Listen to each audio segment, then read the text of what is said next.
मारना नहीं है, उसको राम में लगाना है।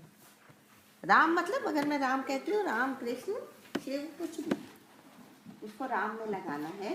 तो उन्होंने जब मारीच को मारा ना, तो वो जाके समुद्र के पार जाके गिरा। तो बहुत सुंदर आता है, मैंने कहीं पढ़ा है कि जब वो वहां जाके गिरा ना, तो इतना डर गया वो, उसको मारा नहीं, मतलब जान से नहीं मारा, तो वो सारा दिन राम राम राम करता रहता है। तो ये मन है, मन को हमें राम में लगाना है,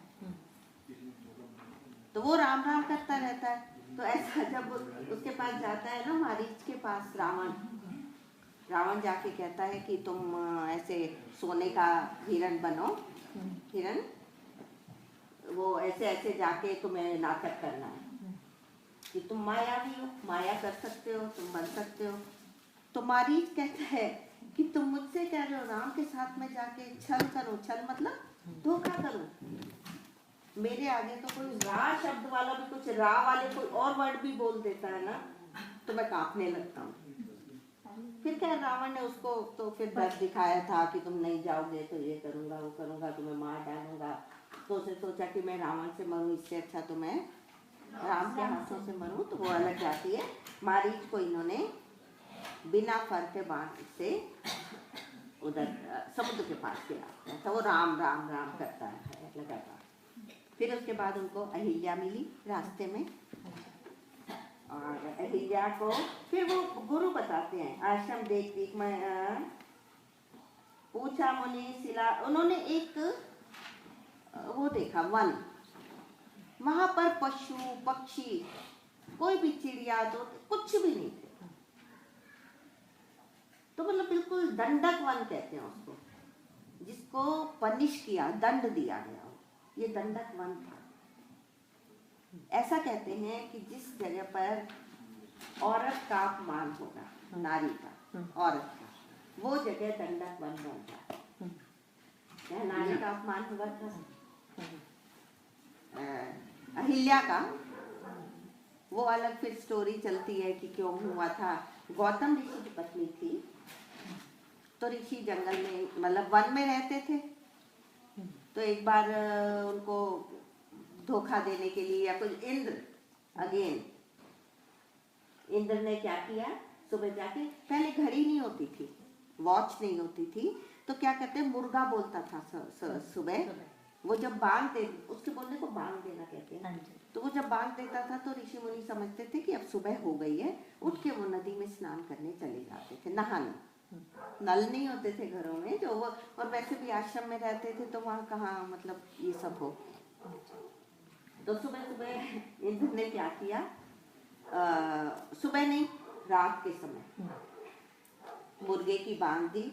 ऋषि गौतम ऋषि उन्होंने वो नहाने चले गए कि सुबह हो गई है, तो पीछे जो इंद्र था वो उन्हीं गौतम ऋषि का वेश बना के अहिल्या के पास आ गया। तो अहिल्या का नहीं था कसूर कोई भी। तो फिर गौतम ऋषि आए, तो उन्होंने कहा ये तुम मतलब अपनी पत्नी को वो किया, हालांकि उसका गलती नहीं थी, तो उसको छोड़ के वो चले गए थे। उसको शाप दे दिया कि तुम पत्थर हो जाओ। मतलब ये नहीं कि वो पत्थर बन गई थी, पत्थर की तरह हो गई, स्टोन, मतलब उसमें कोई भी सेंसेस नहीं थी। तो वो ऐसे ही पड़ी हुई थी कि फिर ऋषि ने कहा कि भाई ये चरण कमल रज चाहती, कृपा करो रघुवीर, हे रघुवीर तुम इसके ऊपर कृपा करो, ये तुम्हारे चरणों की रज, धूल जो लगी हुई है वो लगने से ही ठीक हो जाएगी। तो भगवान ने गए उसके पास, उसको पैर तो नहीं लगाया, लेकिन पर सत पद पावन शोक नसावन, उनका स्पर्श टच करते वो स्त्री बनी, वो फिर उनकी स्तुति करती है। और आपको ये बताऊं कि ये जो जनक जी के गुरु थे ना, शतानंद जी है ना, ये अहिल्या और गौतम के पुत्र थे, पता है आपको? ये अहिल्या और गौतम के पुत्र हैं, शतानंद जी। हाँ, इनके पुत्र हैं। और गौतम ऋषि तो बहुत मतलब सप्त ऋषि जो कॉलर पोलर बेयर कहते हो क्या? नहीं, ये जो सप्तऋषि को क्या बोलते हो? नहीं, उसमें इनका नाम शतनंद नहीं, शतनंद नहीं कहते, गौतम ऋषि गौतम ऋषि नहीं है। अच्छा, नहीं है, अच्छा है। तो ये शतानंद जी जो थे गौतम और अहिल्या के पुत्र थे, इनको उन्होंने स्पर्श किया, उसने स्तुति की और फिर भगवान आगे चल पड़े हैं। और फिर आगे कहाँ चले हैं, अब हम पहुँचते हैं और आगे शादी भी आज ही करा रहे हैं भाई, आप सबको इनविटेशन है। अच्छा, फिर वहाँ रहते हुए भगवान राम तो उनको कहते हैं निर्भय यज्ञ करो तुम जाओ, तुम निर्भय होकर मतलब बिना डरे जाके यज्ञ करो, अब तुम्हें कोई कुछ नहीं परेशान करेगा। तो यज्ञ करते हैं। फिर भगवान दोनों राम और लक्ष्मण को लेके जनकपुर में लेके जाते हैं, वहाँ राजा जनक को मिलते हैं। तो अब देखो राजा जनक जो हैं ये ब्रह्म ज्ञानी हैं, निर्गुण निराकार भगवान की उपासना करने वाले हैं, राइट, ब्रह्म ज्ञानी। तो उनके लिए सगुण साकार भगवान की उन्होंने नहीं की, लेकिन उनका मन इतना पवित्र था। अब वहाँ जाके क्या होता है कि ऋषि के साथ जाते हैं, उनको देख रहे हैं जब जनक जी। तो हम इस पर आते हैं अब 241।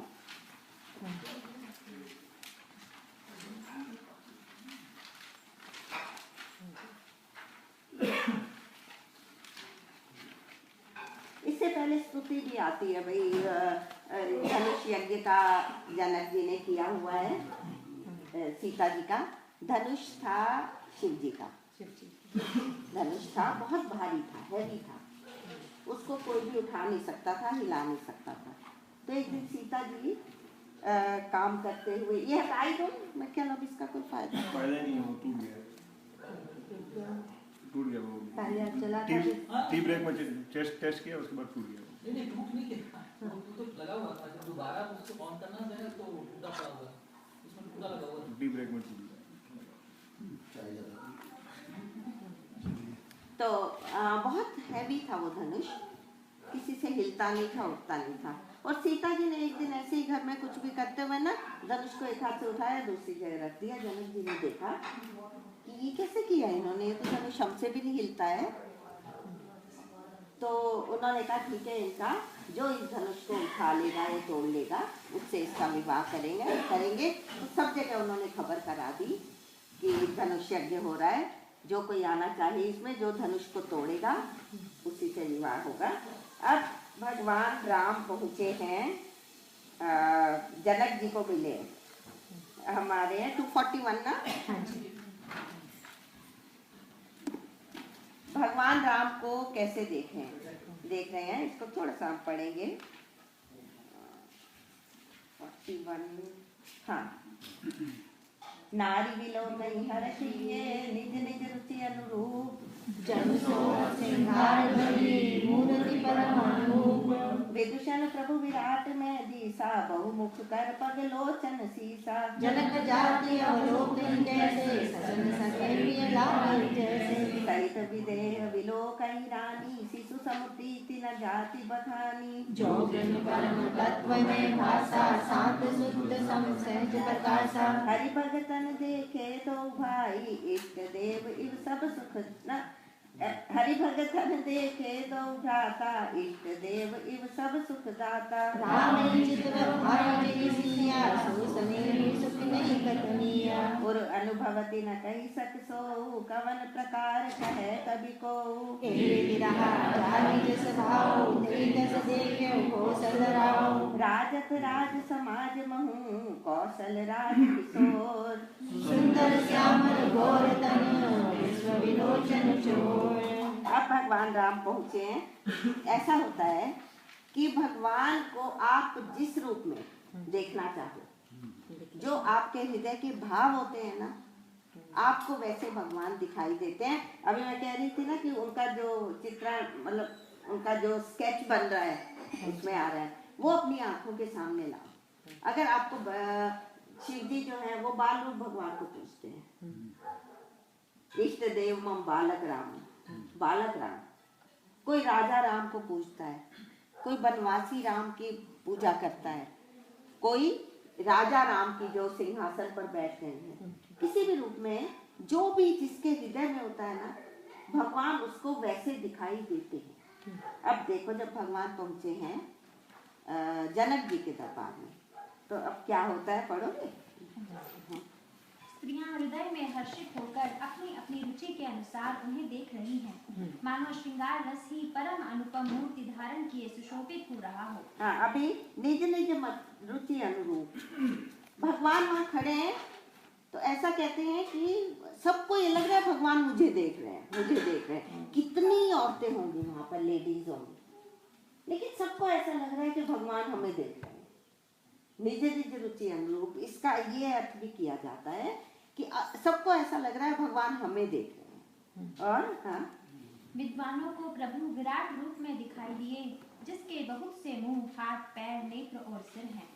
जनक जी के सजातीय कुटुंबी प्रभु को किस तरह कैसे प्रिय रूप में देख रहे हैं, जैसे सगे सजन संबंधी प्रिय लगते हैं। हाँ, जो विद्वान है ना, वो तो उनको विराट रूप में, क्योंकि उन्होंने बुक्स पढ़ी हैं, ज्ञान लिया है, विराट रूप का वर्णन पढ़ते रहे हैं, तो उनको विराट रूप में है। भगवान वही है, राम जी वही रूप है जो गए हैं, लेकिन उसको विराट रूप बताओ, वो मतलब जनरल उसमें है, साधारण बन के गए हुए हैं, लेकिन किसी को विराट रूप में दिखाई दे रहे हैं।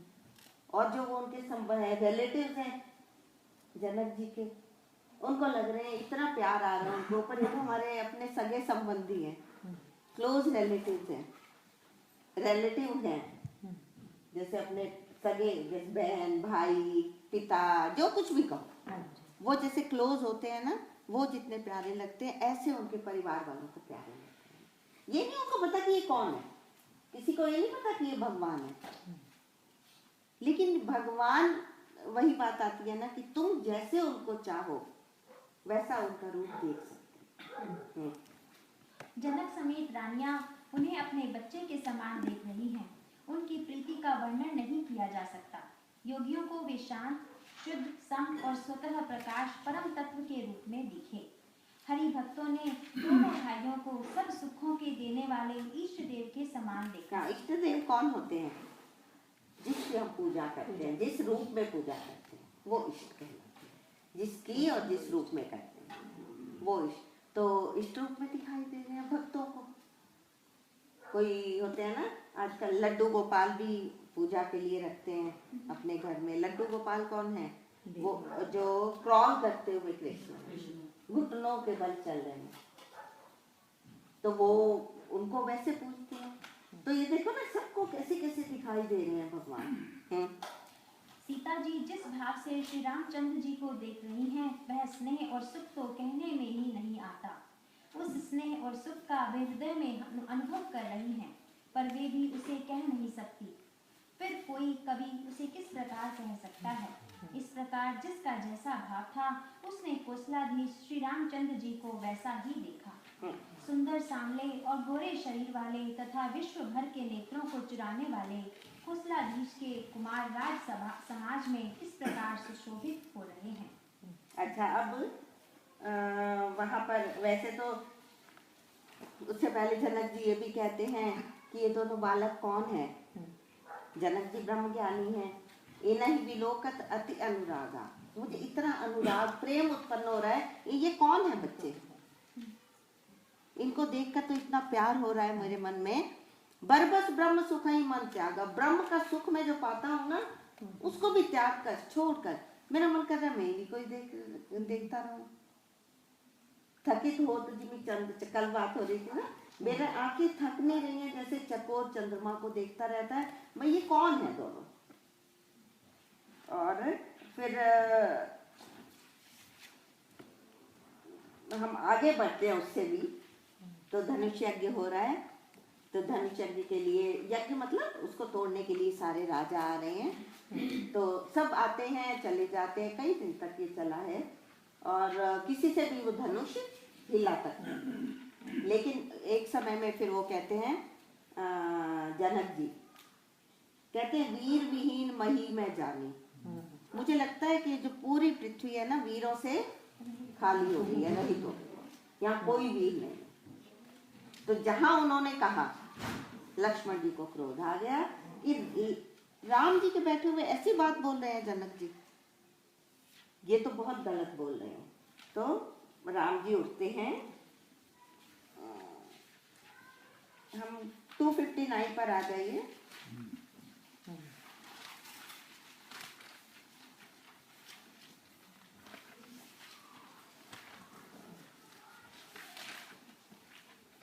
निकला, देखा? तो उस समय राम को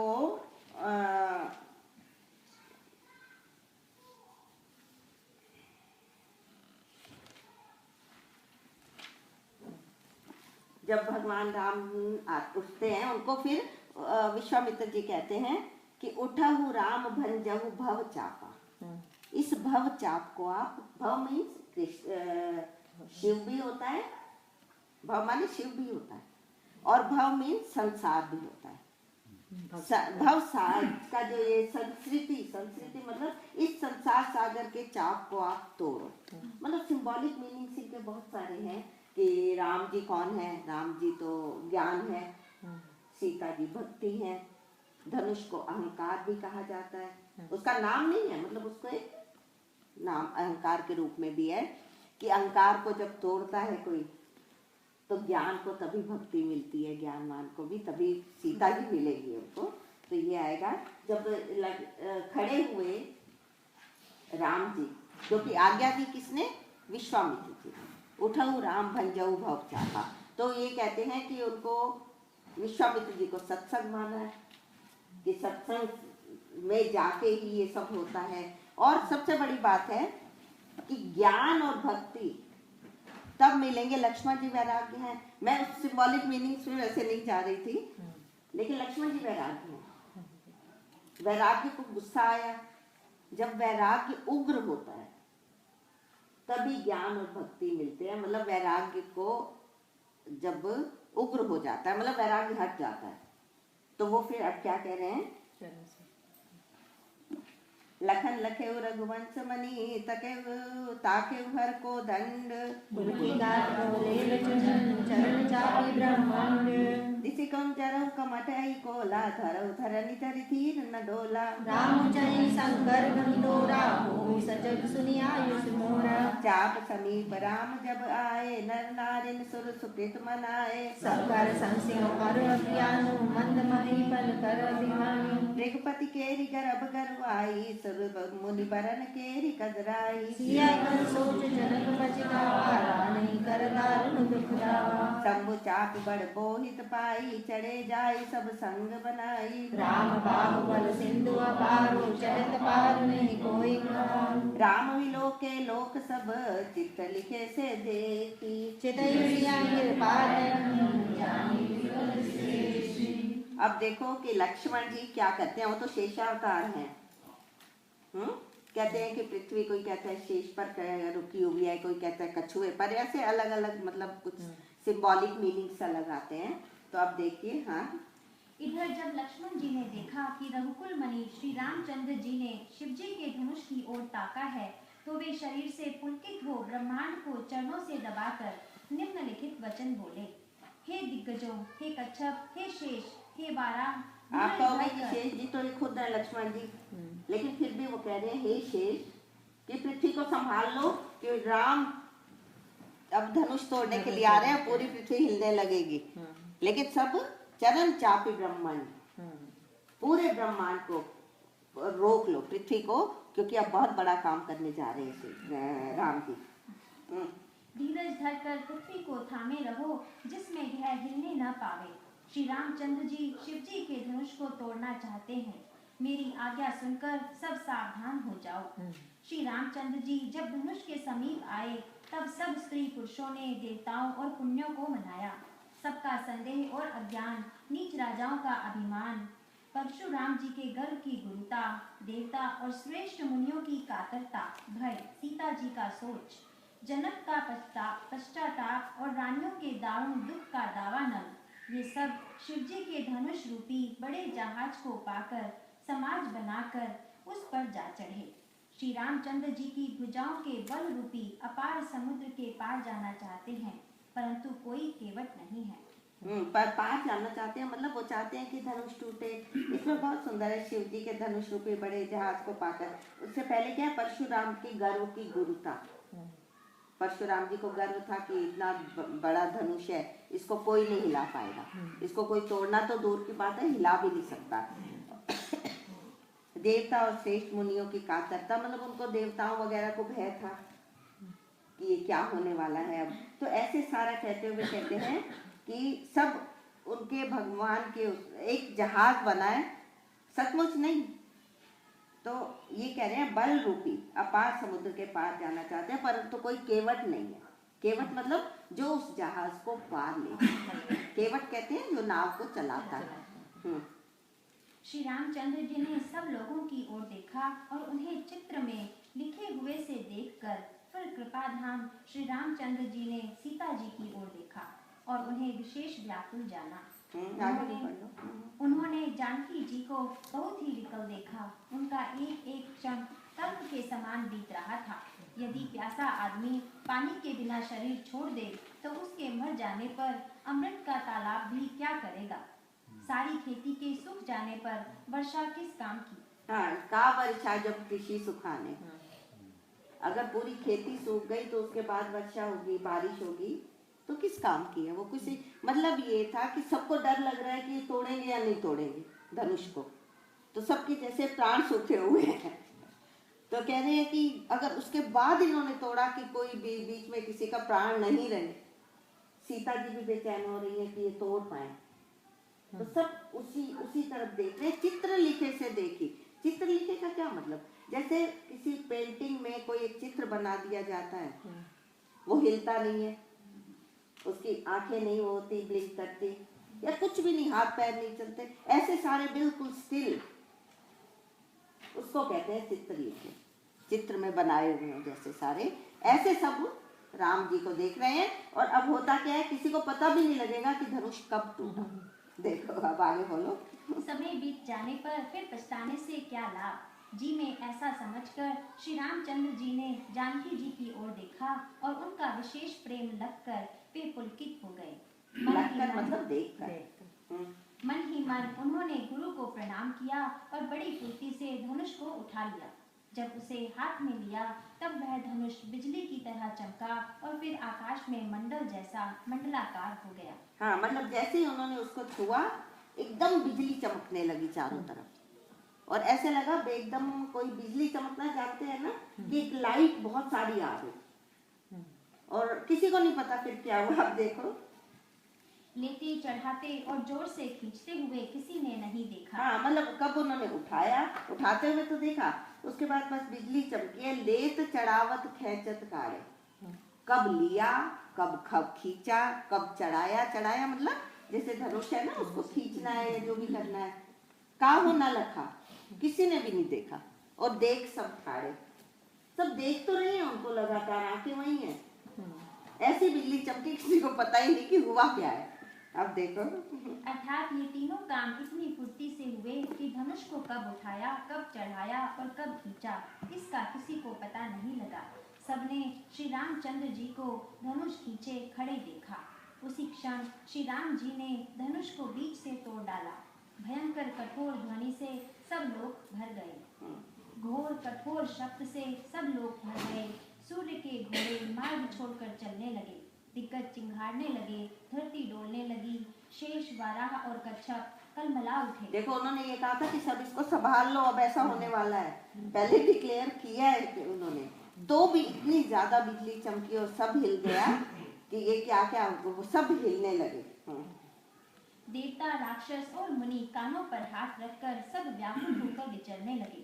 तुलसीदास जी कहते हैं, जब सबको निश्चय हो गया कि श्री राम जी ने धनुष को तोड़ डाला, तब सब श्री रामचंद्र जी की जय बोलने लगे। शिव जी का धनुष जहाज है और श्री रामचंद्र जी की भुजाओं का बल समुद्र है।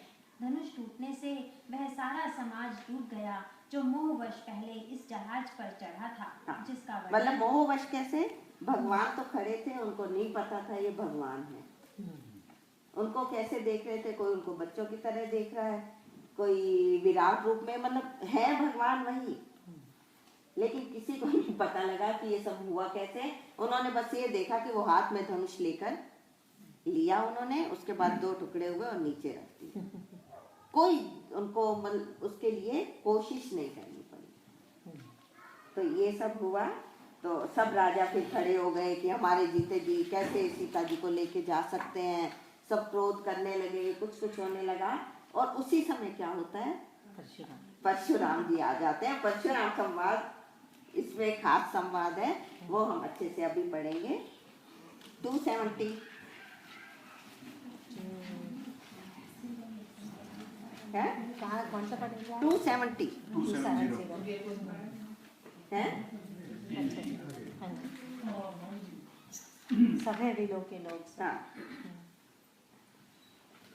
परशुराम जी आ गए हैं। तेही अवसर सुनी शिव धनु भंगा, शिव जी के धनुष के टूटने का सुनकर परशुराम जी आ गए। परशुराम जी वैसे कहते हैं राम के अवतार हैं, लेकिन अंशावतार है। अंशावतार क्या होता है, एक किसी पर्पस के लिए, उनका उतने समय के लिए होता है अवतार। तो ये परशुराम जी जो हैं, ये क्षत्रिय भी हैं और ब्राह्मण भी हैं, दोनों हैं। वो अलग एक वो आती है कि कैसे इनका जन्म हुआ था या क्या है। ये क्षत्रिय भी है, ब्राह्मण भी है। तो इन्होंने क्षत्रियों को ये मारते भी हैं। इनका अवतार जो हुआ था ना, ये क्षत्रियों को मतलब उस समय में क्षत्रिय जानते हैं ना, राजा होते थे क्षत्रिय, तो ये मनमानी करने लगे थे। तो एक ये अंशावतार है। तो ये जब आते हैं, क्रोधी भी है, क्रोधी मतलब गुस्से वाले हैं। तो ये जब आते हैं, तेही अवसर सुनी शिव धनु भंगा, वो आए हैं। अब ये हम देखेंगे क्या होता है। सबे विलो के लोग 270 निकाला है। हाँ जी, हाँ जी। सबे विलो के लोग सब जान की भीरू, नाथ शंभुधन भंजनिहारा, होई को एक दास तुम्हारा। सेवक सो जो करे सेवकाई, हरि करनी करी करी लगाई। शोभित गाँव बिहाई समाजा, नत मारे जय ही सब राजा। बहुत नहीं तोरी लड़काई, कबो न असुर सुकीन गोसाई। देव बालक काल बस, बोलत तो न संभार। हाँ, वो कहते हैं कि ये धनुष किसने तोड़ा है। जैसे ही देखी ना, उन्होंने भीड़ लगी हुई, सब कुछ पता था उनको, लेकिन फिर भी वो कह रहे हैं कि ये धनुष किसने तोड़ा। तो उसी समय श्री राम जी सब लोगों को भयभीत देखकर, जानकी जी को डरी हुई देखकर, जानकी जी भी डर रही है कि अब मुश्किल से तो ये टूटा है, और ये परेशानी और आ गई कि ये पहुंच गए हैं। तो सीता जी को डरी हुई जानकर बोले उनके हृदय में ना कुछ हर्ष ना विचार, भगवान राम का हमेशा ही है कि प्रसन्नता न गताभिषेक तथा न ममले वनवास दुखता। उनको अभिषेक करना मतलब राज्य देने का प्रसंग आया तो खुश नहीं हुए, ठीक थे वैसे ही थे। और जब उनको वनवास के लिए कहा तो उनको कोई दुख नहीं हुआ। अभी भी वो क्या है कि वो हृदय में कुछ ऐसा नहीं है कि मैंने तोड़ा है देखो, और कोई नहीं। तो उनको देख तो रहे थे वो राम जी भी कि किसी से नहीं टूटा, लेकिन उनको इस चीज का नहीं है कि मैंने तोड़ा है देखो। तो आगे देखो राम जी क्या कहते हैं, पढ़ो। हे नाथ, शिव जी के धनुष को तोड़ने वाला आपका कोई एक दास ही होगा। क्या आज्ञा है, मुझसे क्यों नहीं कहते। यह सुनकर क्रोधी मुनि रिसाकर बोले, सेवक वह है जो सेवा का काम करे, शत्रु का काम करके तो लड़ाई ही करनी चाहिए। हे राम सुनो, जिसने शिव जी के धनुष को तोड़ा है वह सहस्र बाहु के समान मेरा शत्रु है। इसमें है ना, पहले का है हे नाथ, शिव जी के धनुष को तोड़ने वाला आपका कोई एक दास ही होगा। इसका एक और अर्थ भी निकलता है, नाथ शंभु धनु भंजनिहारा। शंभु धनु, शंभु के धनुष को तोड़ने वाला नाथ, वो शंभु का नाथ ही है। राम जी शंभु के नाथ हैं। शंभू एक ये मीनिंग है कि हे नाथ, परशुराम जी को नाथ कह रहे हैं। दूसरा मीनिंग ये है शंभु धनु तोड़न हारा, जिसने शंभु का धनुष तोड़ा है वो शंभु का नाथ है। अब मजा ये रहेगा इस पूरे प्रसंग में, राम जी बार बार इशारे करते हैं, उनको बताना चाह रहे हैं कि कौन हूँ, लेकिन वो तो गुस्से में है। वह इस समाज को छोड़कर अलग हो जाए, नहीं तो सभी राजा सेवक वह जैसे करे से। हाँ ये कर दिया है। वह इस समाज को छोड़कर अलग हो जाए, नहीं तो सभी राजा मारे जाएंगे। मुनि के वचन सुनकर लक्ष्मण जी मुस्कुराए और परशुराम जी का अपमान करते हुए बोले, हे गोसाई, लड़कपन में हमने बहुत सी धनुहियां तोड़ डाली, किंतु आपने ऐसा क्रोध कभी नहीं किया। इसी धनुष पर इतनी ममता किस कारण से? अब हाँ, इस पर ममता किस लिए है? तो वो इशारा क्या कर रहे हैं यहाँ, तुम तो संत हो, ऋषि हो, ममता तो उनका दुर्गुण माना जाता है ना, किसी चीज पर भी ममता हो तो वो एक बुरा गुण है, दुर्गुण। तो कह रहे हैं ममता क्यों है आपको, आप तो ऋषि हो। यह सुनकर भृगुवंश की ध्वजा स्वरूप परशुराम जी कुपित होकर कहने लगे, अरे राजा पुत्र, काल के वश होने से तुझे बोलने में कुछ भी होश नहीं है। सारे संसार में विख्यात शिव जी का धनुष, यह धनुष क्या धनुही के समान है? धनुही मतलब छोटे छोटे धनुष, कि हमने बचपन में इतने धनुष तोड़े हैं, लक्ष्मण जी कह रहे हैं, तो इसमें क्या बात हो गई, ये भी तो धनुष ही है और इसमें तो कोई बुरी बात नहीं है। तो अब उनको गुस्सा आता है कि ये धनुही मतलब छोटा धनुष थोड़ी है, खिलौना थोड़ी है ये। लक्ष्मण जी ने हंसकर कहा, हे देव सुनिए, हमारे जान में तो सभी धनुष एक से ही हैं। पुराने धनुष के तोड़ने में क्या हानि लाभ? श्री रामचंद्र जी ने तो इसे नवीन के धोखे से देखा था, फिर यह तो छूते ही टूट गया, इसमें रघुनाथ जी का भी कोई दोष नहीं है। मुनि, आप बिना ही कारण किस लिए क्रोध करते हैं? परशुराम जी अपने फरसे की ओर देखकर बोले, अरे दुष्ट, तूने मेरा स्वभाव नहीं सुना? मैं तुझे बालक जानकर नहीं मारता हूँ। अरे मूर्ख, क्या तू मुझे निरा मुनि ही जानता है? मैं बाल ब्रह्मचारी और अत्यंत क्रोधी हूँ। क्षत्रिय कुल का शत्रु तो विश्व भर में विख्यात हूँ। क्षत्रिय कुल का शत्रु, इन्होंने कई बार क्षत्रियों से रहित मतलब पूरी पृथ्वी पर कोई क्षत्रिय ना रहे, क्षत्रियों को मारा था इन्होंने, बहुत मारा था। मारा मतलब पिटाई करना नहीं, मार डाला था। तो अब ये आए हैं ना, देखो इसमें मैं पहले आपको बता दूं, ये ऋषि बनकर आए हैं, तो परशुराम जी ऋषि रूप में आए हैं, विप्र ब्राह्मण रूप में आए हैं। अब जानबूझ के वो उनको बार बार ब्राह्मण कहते हैं, देखना आगे चले रहे, विप्र विप्र विप्र भी ब्राह्मण, तो लक्ष्मण जी बार बार उनको विप्र कहते हैं, राम जी भी जानबूझकर विप्र कहते हैं, लेकिन परशुराम जी आए विप्र के रूप में, लेकिन उनको कोई विप्र कहे तो उनको अपनी इंसल्ट भी लगती है कि मुझे विप्र ना समझो, सिर्फ मैं क्षत्रिय भी हूँ। तो फिर राम जी उनको कहते हैं, अगर तुम क्षत्रिय की तरह आते तो हम लड़ाई करेंगे, तुम विप्र के रूप में आए हो, विप्र को तो हम पूजते हैं, ब्राह्मणों की हम रक्षा करते हैं और उनको पूजते हैं, और यही बात पे अब इनकी बहस होती रहेगी, देखना। अपनी भुजाओं के बल से मैंने पृथ्वी को राजाओं से रहित कर दिया और बहुत बार उसे ब्राह्मणों को दे डाला। हे राजकुमार, सहस्र भाव की भुजाओं को काटने वाले मेरे इस फरसे को देख। अरे राजा के बालक, तू अपने माता पिता को सोच के वश न कर। मेरा फरसा बड़ा भयानक है, यह गर्भों के बच्चों का भी नाश करने वाला है। लक्ष्मण जी हंसकर कोमल वाणी से बोले, अहो मुनीश्वर तो अपने को बड़ा भारी योद्धा समझते हैं, बार बार मुझे कुल्हाड़ी दिखाते हैं, फूंक से पहाड़ उड़ाना चाहते हैं। यहाँ कोई कुम्हड़े की बतिया, छोटा कच्चा फल नहीं है जो तर्जनी सबसे आगे की उंगली को देखते ही मर जाती है। कुठार और धनुष बाण देखकर ही मैंने कुछ अभिमान सहित कहा था।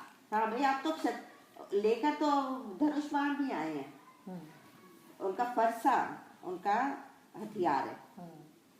अब सबसे बड़ी बात इसमें ये आएगी कि उनको क्रोध आ रहा है और लक्ष्मण जी बड़े शांत से उनको क्रोध बढ़ा रहे हैं, लगातार उनका क्रोध बढ़ाते जा रहे हैं।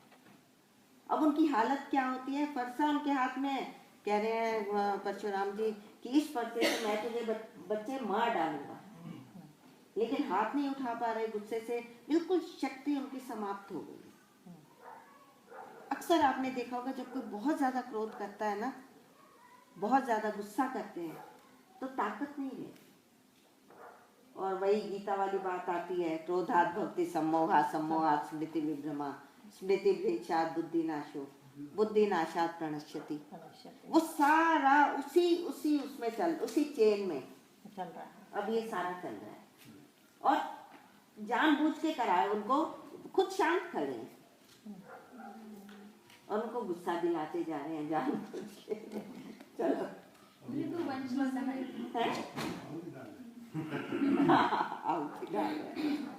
भृगुवंशी समझकर और यज्ञोपवीत देखकर तो जो कुछ आप कहते हैं उसे मैं क्रोध को रोककर सह लेता हूँ। हाँ, यज्ञोपवीत देखकर। अब बताओ, मतलब वो क्षत्रिय भी हैं, हथियार भी लिए हुए हैं, ब्राह्मण बन के भी आए हैं, जनेऊ, यज्ञोपवीत कहते हैं, जनेऊ जानते हैं ना यहाँ, वो डाला हुआ है। वो कहते हैं मैं आपका जनेऊ और आपका विप्र रूप देखकर आपको कुछ नहीं कह रहा हूँ, लक्ष्मण जी कहते हैं। देवता, ब्राह्मण, भगवान के भक्त और गौ, इन पर हमारे कुलों में वीरता नहीं दिखाई जाती, क्योंकि इन्हें मारने से पाप लगता है और इनसे हार जाने पर अपकीर्ति होती है। इसलिए आप मारें तो भी आपके पैर ही पड़ना चाहिए। आपका एक एक वचन ही करोड़ों वज्रों के समान है। धनुष, बाण और कुठार तो आप व्यर्थ ही धारण करते हैं। हाँ, कहते हैं कि आप जो शब्द बोल रहे हो ना, वो आप तीर क्या चलाएंगे, ये तो सबसे बड़े तीर तो यही है, ये आपके हथियार है। आगे देखना, इसमें उत्तरकांड में आएगा, क्रोध के इच्छा, दंभ बल, ऐसे वो शब्द बल।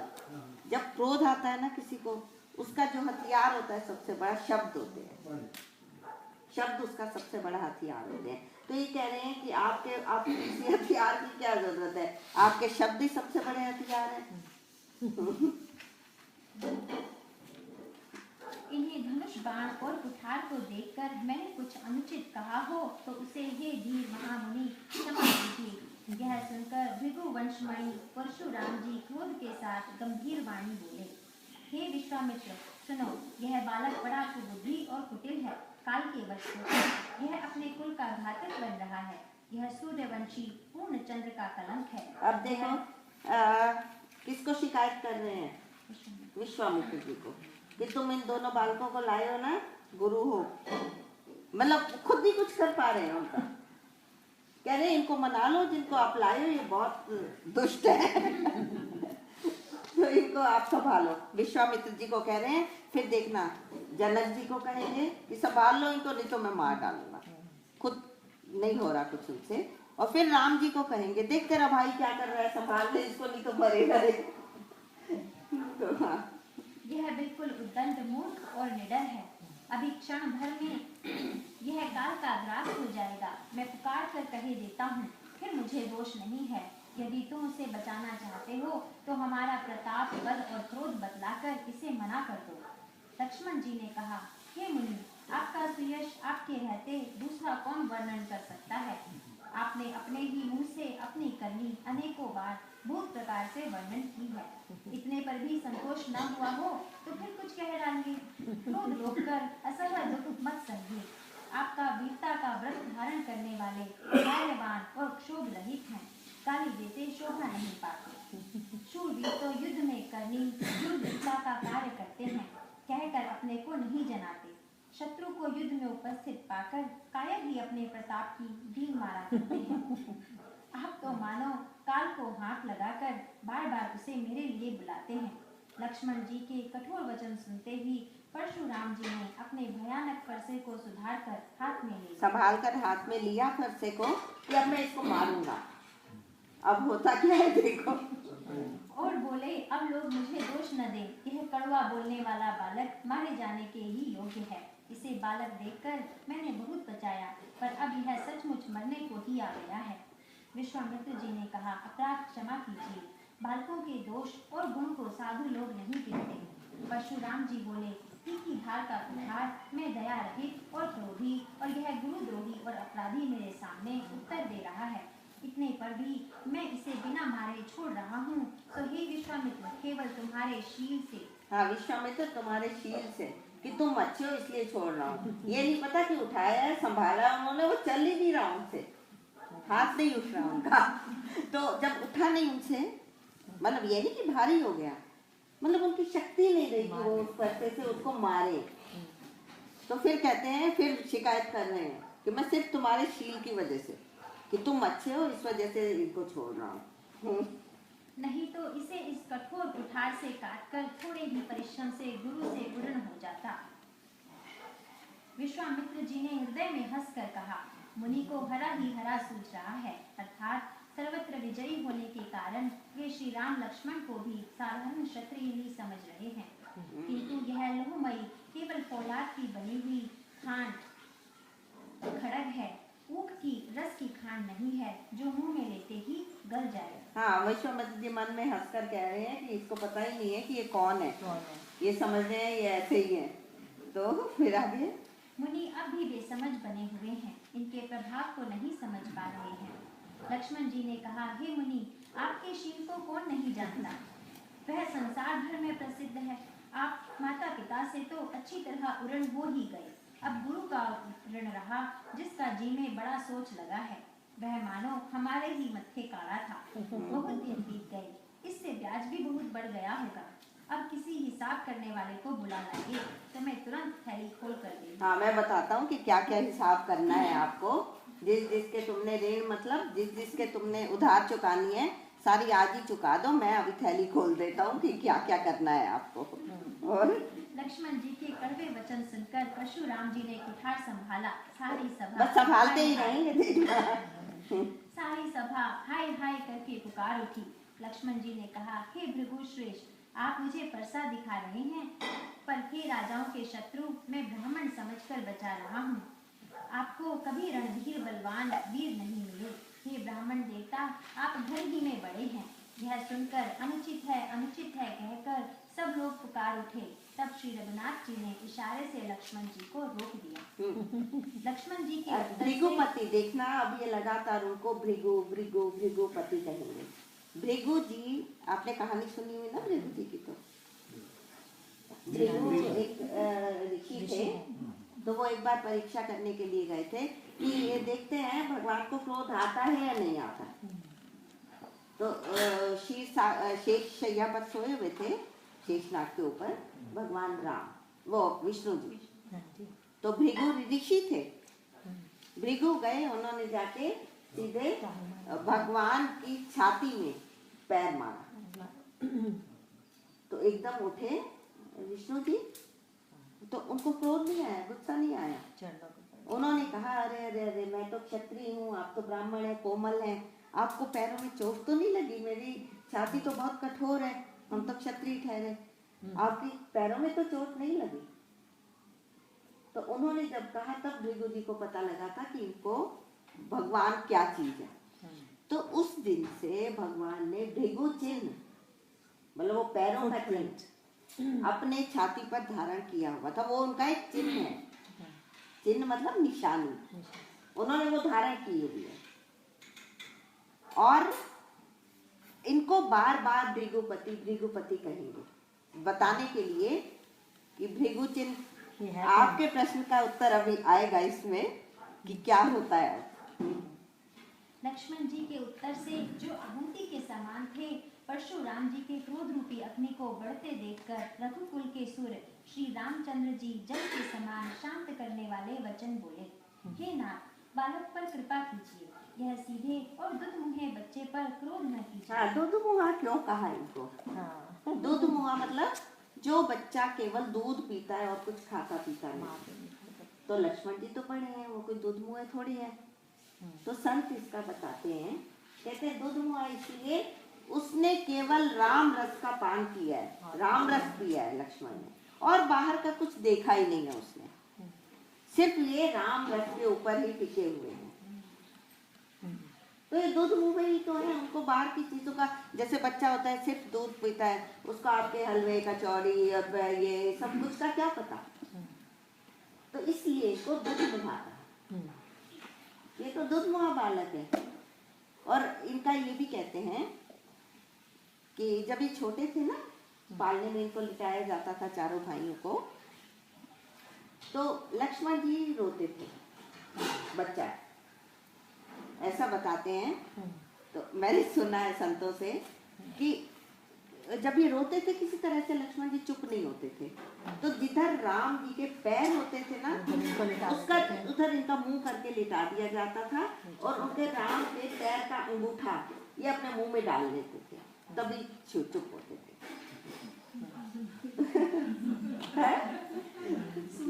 हाँ, पैसिफायर तो वही है। हाँ, लेकिन वो भगवान के पैर का और उसके बाद भी जब बड़े हुए तो सिर्फ राम के पीछे, जहाँ जहाँ भी उनको गुस्सा आया, अपने लिए कभी नहीं आया। जब किसी ने राम को कुछ कहा तो उनको गुस्सा आया। हाँ, आगे। यदि यह प्रभु का आपका कुछ भी प्रभाव नहीं जानता, तो क्या यह बेसमझ आपकी बराबरी करता? बालक यदि कुछ चपलता भी करते हैं, तो गुरु, पिता और माता मन में आनंद से भर जाते हैं। अतः इसे छोटा बच्चा और सेवक जानकर कृपा कीजिए। आप तो समदर्शी, सुशील, धीर और ज्ञानी मुनि हैं। श्री रामचंद्र जी के वचन सुनकर वे कुछ ठंडे पड़े। इतने में समदर्शी क्यों कहा? समदर्शी जो होता है समान देखने वाला, वो गाली किसी को क्यों देगा? वो तो सब एक से है। और दूसरा है सुशील। सुशील व्यक्ति जो होगा, जो अच्छे आचरण वाला होगा, वो गालियां क्यों देता रहेगा? और दूसरा ये ज्ञानी मुनि। आप तो ज्ञानी मुनि हैं, उनको क्षत्रिय नहीं मान रहे कभी। ज्ञानी मुनि हैं, ज्ञानी मुनि है तो वैर बुद्धि किस बात की? वैर क्यों? इतने में लक्ष्मण जी कुछ कहकर फिर मुस्कुरा दिए। उनको हंसते देखकर परशुराम जी के नख से शिखा तक सारे शरीर में क्रोध छा गया। उन्होंने कहा, हे राम, तेरा भाई बड़ा पापी है। यह शरीर से गोरा पर हृदय का बड़ा काला है। यह विषमुख है, दुध मुहा नहीं, स्वभाव से ही टेढ़ा है, तेरा अनुसरण नहीं करता, तेरे जैसा शीलवान नहीं है। यह नीच मुझे काल के समान नहीं देखता। काल कूट मुख। काल कूट मुख मतलब जहर से भरा हुआ मुख है इसका। ठीक तो कह रहे हैं। शेषनाग है। शेषनाग है भाई, विष तो है ही है। विष तो है, शेषनाग है। मतलब इस समय नहीं है, लेकिन वैसे तो शेषनाग है ये। और ऐसा कहते हैं कि ना, ये मुझे ऐसा नहीं देख रहा, ऐसा नहीं देख रहा। तो तुलसीदास जी से कहा गया था कि आप भगवान राम का इतना गुणगान करते हैं। तब अकबर का समय था, मुगल्स थे ना, अकबर थे। तो अकबर का बेटा गया एक बार तुलसीदास जी के पास कि आप इतनी अच्छी कविता में लिखते हो, सब कुछ है, तो इतने बड़े बड़े कवि आते हैं मेरे पिता के पास, आके वहाँ से इतना इनाम ले जाते हैं, आप भी आओ वहाँ कभी, बोलो और ले जाओ तुम उनसे। कहते हैं तुलसीदास जी ने जवाब दिया कि जिसने एक बार सूर्य से नजर मिला ली, सूर्य को देख लिया, मतलब लाइट वाली चीज देख ली। मैंने सूर्यवंशी भगवान को देखा है, राम को, जिसने सूर्य से नजर मिला ली, उसको तो सब कुछ अंधेरा ही अंधेरा दिखता है। मुझे किसी में रोशनी नहीं दिखाई देती, किसी में लाइट है ही नहीं सिवाय भगवान के। तो मैं किसी के पास क्यों जाऊं? मुझे सब अंधेरे वाले दिखाई देते हैं, क्योंकि आप बहुत ज्यादा लाइट आपकी आंखों में डाली जाए तो थोड़ी देर के लिए अंधेरा हो जाता है। तो मैंने सूर्य से जिसने नजर मिला ली, उसके लिए सारा संसार अंधेरा। लक्ष्मण जी ने हंसकर कहा, हे मुनि सुनिए, क्रोध पाप का मूल है, जिसके वश में होकर मनुष्य अनुचित कर्म कर बैठते हैं और विश्व भर के प्रतिकूल चलते हैं, सबका अहित करते हैं। अब ये जी क्षत्रिय ब्राह्मण को शिक्षा दे रहे हैं। लक्ष्मण जी तो क्षत्रिय हैं, वो ब्राह्मण रूप में आए हैं, तो उनको कह रहे हैं कि सुनिए, पाप, क्रोध पाप का मूल है। मूल मतलब रूट। हे मुनिराज, मैं आपका दास हूँ, आप क्रोध त्याग कर दया कीजिए। टूटा हुआ धनुष क्रोध करने से जुड़ नहीं जाएगा। खड़े खड़े पैर दुखने लगे होंगे, बैठ जाइए। यदि धनुष अत्यंत ही प्रिय हो तो कोई उपाय किया जाए और किसी बड़े गुणी कारीगर को बुलाकर जुड़वा दिया जाए। लक्ष्मण जी के बोलने से जनक जी डर जाते हैं और कहते हैं बस चुप रहिए, अनुचित बोलना अच्छा नहीं। जनकपुर के स्त्री पुरुष थर थर कांप रहे हैं और मन ही मन कह रहे हैं कि छोटा कुमार बड़ा ही होता है। लक्ष्मण जी की निर्भय वाणी सुन सुनकर परशुराम जी का शरीर क्रोध से जला जा रहा है और उनके बल की हानि हो रही हाँ, है। ये इसको आप अंडरलाइन करिए। भृगुपति सुनी सुनी निर्भय वाणी, रिस तन जरई होई बलहानी।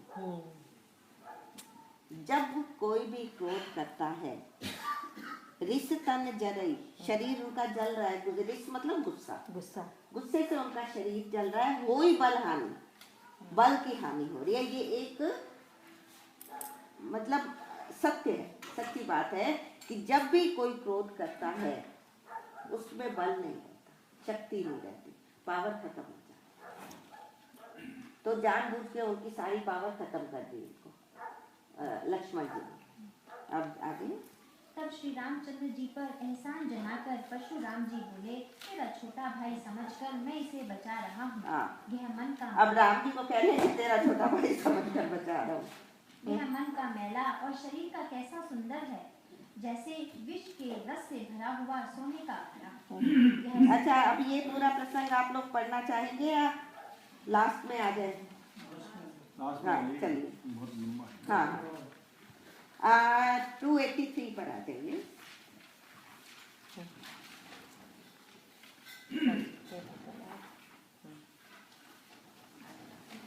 जो हम 283 है इसके लिए प्रॉब्लम क्या है परशुराम को? अच्छा, वो धनुष टूटा है भाई। उनके भगवान शिव का धनुष टूटा है, उनके ये भगवान प्रॉब्लम। शिव का है, उन्होंने ला के रखा था वहाँ। हाँ। यहाँ पे वो कंपैरिजन देते हैं ना, ज्ञानी ध्यानी संजमी दादा क्रूर अनेक जपिया तपिया बहुत है, शीलवंत को एक, तो इसे क्रोध का रूप दे रहे हैं परशुराम को और भगवान राम को देते हैं शीलवंत का। शीलवंत सबसे बड़ा सब रतन की खान, तीन लोग की संपदा रखी शील में यार। तो वो शीलवान बने हुए हैं और एक रोटी बने हुए हैं। तो 283 पर आते हैं। हम लोग करेंगे बस यही दो करेंगे। जो हम निदरई विप्रबदी सत्य सुनो भृगुनाथ, तो अस भोजन सुबट देहि भय बस नाम ही मात। हाँ, इसकी हिंदी कर जाओ। हे भृगुनाथ, यदि हम सचमुच ब्राह्मण कहकर निरादर करते हैं तो यह सत्य सुनिए। फिर संसार में ऐसा कौन योद्धा है जिसे हम डर के मारे मस्तक नवाएं? हाँ, वो कहते हैं कि मुझे बार बार ब्राह्मण क्यों कह रहे हो, मैं सिर्फ ब्राह्मण नहीं हूँ। तो उनको गुस्सा इस बात से आ रहा है कि मुझे ब्राह्मण मत करो। तो राम जी कहते हैं कि हम ब्राह्मण कहकर अगर तुम्हारा इंसल्ट कर रहे हैं तो फिर कौन संसार में ऐसा है जिससे हम डरते हैं। ब्राह्मणों का तो हम सम्मान करते हैं, रिस्पेक्ट देते हैं उनको। देवता दैत्य राजा या और बहुत से योद्धा वे चाहे बल में हमारे बराबर हो, चाहे अधिक बलवान हो, यदि रण में हमें कोई भी ललकारे तो हम उससे सुखपूर्वक लड़ेंगे, चाहे काल ही क्यों ना हो। क्षत्रिय का शरीर धरकर जो युद्ध में डर गया, उस नीच ने अपने कुल पर कलंक लगा दिया। मैं स्वभाव से ही कहता हूँ, कुल की प्रशंसा करके नहीं, कि रघुवंशी रण में काल से भी नहीं डरते। ब्राह्मण वंश की ऐसी ही प्रभुता है कि जो आपसे डरता है वह सबसे निर्भय हो जाता है, अथवा जो भय रहित होता है वह भी आपसे डरता है। हाँ, अब ये कह रहे हैं उनको, विप्रवंश के असी प्रभुताई अभय हुई जो तुम्हें ही डराई। जो तुमसे डर गया वो सबसे अभय हो गया, मतलब किसी से नहीं डरेगा। ये कहने के बाद भगवान ने उस समय अपना यहाँ से कपड़ा हटाकर, जो उन्होंने वस्त्र लिया हुआ था, भृगु चिन्ह दिखाया। उस समय उन्होंने भृगु चिन्ह दिखाया। और ये भृगुपति हैं, पति मतलब उसके उनके वंश के, इनके पिता थे भृगु, परशुराम जी के। तो राम जी ने थोड़ा सा अपना कपड़ा हटाकर भृगु चिन्ह दिखाया अपनी छाती पर। तो अब क्या होता है देखो, श्री रघुनाथ जी के कोमल और रहस्यपूर्ण वचन सुनकर परशुराम जी की बुद्धि के पर्दे खुले। हाँ, पर्दे खुल गए उनकी बुद्धि के, जो मतलब उनको पता नहीं था कि ये कौन है। तो उसका मेन यही है कि उन्होंने अपने भृगु चिन्ह दिखा दिया। तो जैसे ही उन्होंने वो भृगु चिन्ह देखा कि अरे ये तो विष्णु है, मतलब एकदम पहचान गए कि ये तो मेरे पिता के पैर उन्होंने धारण किए हुए थे भृगु चिन्ह। तो एकदम से उनकी मति बुद्धि के पर्दे हट गए। अब परशुराम जी ने कहा, हे नाम, हे लक्ष्मीपति, धनुष को हाथ में दीजिए और इसे अब लक्ष्मीपति कहने लगे, विष्णु का अवतार है, हे राम, राम रमापति कर धन ले हो, हाथ में जरा धनुष तो लो। मतलब एकदम से जैसे आग लगी हुई थी ना, जैसे उन्होंने भृगु चिन्ह देखे उनके यहाँ पर, तो एकदम से जैसे आग के ऊपर पानी आ गया, एकदम ठंडे हुए और हैरान हो गए। कहते हैं राम रमापति कर धन ले हो, हाथ में जरा धनुष तो लो, और खेचे हो मिटे मोर संदेह हो, इसको जरा खींच के तो दिखाओ जिससे मेरा संदेह मतलब डाउट। तुम रमापति हो, तुम राम हो, मतलब राम तो तुम दिख रहे हो, लेकिन क्या तुम रमापति हो? एकदम से दिमाग खुला उनका कि रमापति है। तो खेचो मिटे मोर संदेह, जरा खींचो तो सही धनुष को, मेरा संदेह मिट जाए, डाउट खत्म हो जाए। देत चाप आप ही चली गए हो। जैसे ही उन्होंने नीचे से उठा के धनुष उनको देखा देने लगे, ये परशुराम जी आप ही चली गए हो, अपने आप उनके हाथ में पहुंच गए, उठाया नहीं, या इसको चली गए हो मतलब अपने आप चल गया, कुछ भी कह सकते हैं। और परशुराम मन विस्मय भयो, विस्मय मतलब परशुराम जी हैरान हो गए कि ये तो भगवान थे, मैं बेमतलब इनसे लड़े जा रहा हूँ। तो फिर क्या कहते हैं, जाना राम प्रभाव तब राम के प्रभाव को उन्होंने समझा। पुलक प्रफुल्लित गात, पुलक मतलब खुश होकर, प्रफुल्लित मतलब खुश हृदय से उन्होंने उसके प्रभाव को जाना। जोरी पानी, पानी कहते हैं हाथ, हाथ जोड़कर और वचन जोरी पानी बोले वचन, हृदय न प्रेम समात। एकदम से चेंज देखिए ना, प्रेम न हृदय समात, प्रेम उनके हृदय में समाता नहीं है एकदम से। और ये जो अब स्तुति आएगी, ये रोहिणी नक्षत्र की स्तुति है, रोहिणी नक्षत्र में जिनका जन्म हुआ। और ये जो स्तुति है, ये एक स्तुति ऐसी है जिसमें राम और लक्ष्मण दोनों की इकट्ठी स्तुति की है। जय, हर जगह राम की, जितनी भी स्तुतियां हैं भगवान राम की हैं, लेकिन ये दोनों की इकट्ठी स्तुति यही, और बहुत सुंदर है, इसको सारे मिलकर बोलेंगे। और ये देखो, ये इसमें ये भी कहते हैं कि कभी किसी से कोई गुरु अपराध हो जाए या कोई भी अपराध हो जाए इस तरह का, किसी अच्छे व्यक्ति के लिए या श्रेष्ठ व्यक्ति के लिए या किसी के लिए कोई भी गलत चीज हो जाए, तो इस स्तुति को करो। तो ये सारे मिलके करेंगे। एक बार मैं एक लाइन बोलूंगी, फिर दूसरी लाइन। जय रघुवंश बनज बन भानु, गहन तनुज कुल दहन पिसानु। जय सुरवेत्र वेणु हितकारी, जय मदमोहन मोहन ब्रह्मचारी।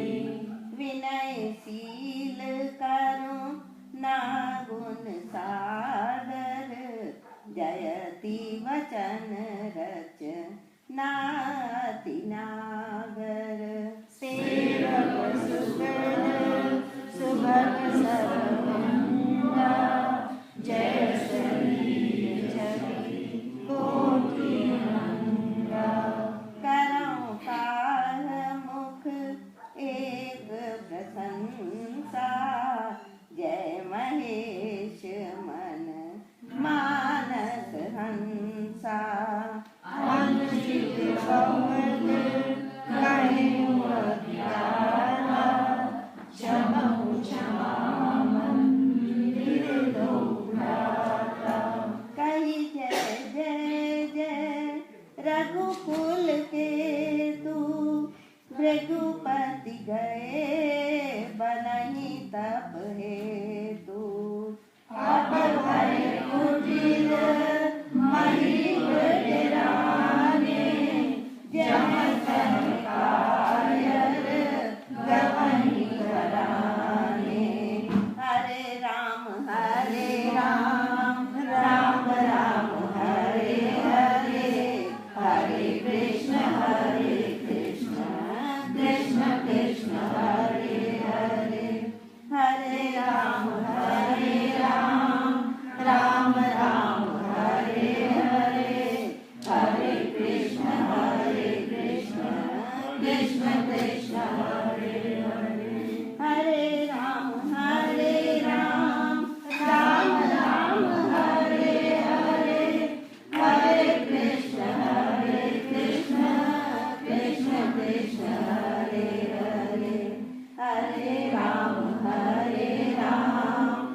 बहुत सुंदर स्तुति है इसकी, देखना जरा शब्द क्या आते हैं। हे रघुकुल रूपी कमल वन के सूर्य, हे राक्षसों के कुल रूपी घने जंगलों को जलाने वाले अग्नि, आपकी जय हो।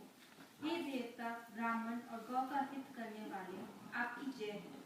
हे मद, मोह, क्रोध और भ्रम के गढ़ने वाले, आपकी जय हो। पूरे 9 टाइम्स, 9 बार जय जय आप काउंट कर लेना, जय शब्द पूरे 9 बार आया है। और ऐसा कहते हैं कि जो ब्राह्मणों के 9 गुण होते हैं, गुण जो उनके अंदर होने चाहिए वो 9 गुण होते हैं। तो ये जय जय जय जय 9 बार कह के कहते हैं कि वो गुण वापस लेना, वो सब गंवा चुके हैं। परशुराम जी क्रोध करके सब गंवा चुके हैं, शील गया उनका, और जो भी समता होनी चाहिए, जो भी गुण है सब खत्म हो गए। अब वो 9 बार वो जय जय कहते हैं, देखना। हे विनय, शील, कृपा आदि गुणों के समुद्र और वचनों की रचना में अत्यंत चतुर, आपकी जय हो। हे सेवकों को सुख देने वाले, सब अंगों से सुंदर और शरीर में करोड़ों कामदेवों की छवि धारण करने वाले, आपकी जय हो। मैं एक मुख से आपकी क्या प्रशंसा करूं। हे महादेव जी के मन रूपी मानसरोवर के हंस, आपकी जय हो। हाँ, इसमें मैं एक मुख से आपकी क्या प्रशंसा करूं, वो इसलिए कह रहे हैं मैं आपकी क्या प्रशंसा, मैंने इतनी आपकी इंसल्ट की है, इतने गलत शब्द बोले हैं, फिर भी आप मुस्कुरा रहे हैं। आप मैं कैसे आपकी प्रशंसा करूं? नहीं तो कितना भी कोई समझदार हो, कुछ हो, बहुत ज्यादा कोई इंसल्ट करता जाए तो गुस्सा आता है। तो वो कह रहे हैं कि आप फिर भी मुस्कुराते रहे, मैंने इतनी गालियां दी हैं, इतने शब्द बोले हैं, तो आपने कुछ भी नहीं किया। अब उनको भगवान दिखने लगे हैं, पहले नहीं दिख रहे थे। तो इसका दृश्य वही होता है, हमारी दृष्टि का फर्क होता है। जब भगवान की कृपा होती है, संसार वैसा है, संसार नहीं बदलेगा, हमारा चश्मे का नंबर बदल जाता है हमारी दृष्टि बदल जाती है, हम वैसा देखते हैं। वही भगवान थे, वही लक्ष्मण खड़े हैं, अभी लड़ाई हो रही थी, अभी क्या चेंज हो गया एकदम, अब स्तुति हो रही है दोनों की। तो ये मैंने अनजाने में आपको बहुत से अनुचित वचन कहे, हे क्षमा के मंदिर दोनों भाई, मुझे क्षमा कीजिए। हे रघुकुल के पताका स्वरूप श्री रामचंद्र जी, आपकी जय हो, जय हो, जय हो। ऐसा कहकर परशुराम जी तब के लिए वन को चले गए। यह देखकर दुष्ट राजा लोग बिना ही कारण के डर से रामचंद्र जी से तो परशुराम जी भी हार गए, हमने इनका अपमान किया था, अब कहीं ये उसका बदला ना ले। इस व्यर्थ के डर से डर गए, वे कायर चुपके से जहाँ था भाग गए। देवताओं ने नगाड़े बजाए, वे प्रभु के ऊपर फूल बरसाने लगे। जनकपुर के स्त्री पुरुष सब हर्षित हो गए, उनका मुंह में शूल मिट गया। हाँ, बस इतना करना है। असल में जो जितनी शक्ति थी ना उनके अंदर,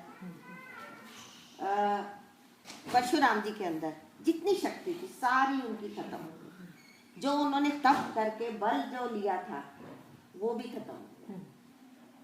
भृगुपति गए बनहि तप हेतु, भृगुपति ये परशुराम जी, तब उसके बाद क्योंकि उसका सारा समाप्त हो गया पुण्य, अब वो फिर से तप करने चले गए।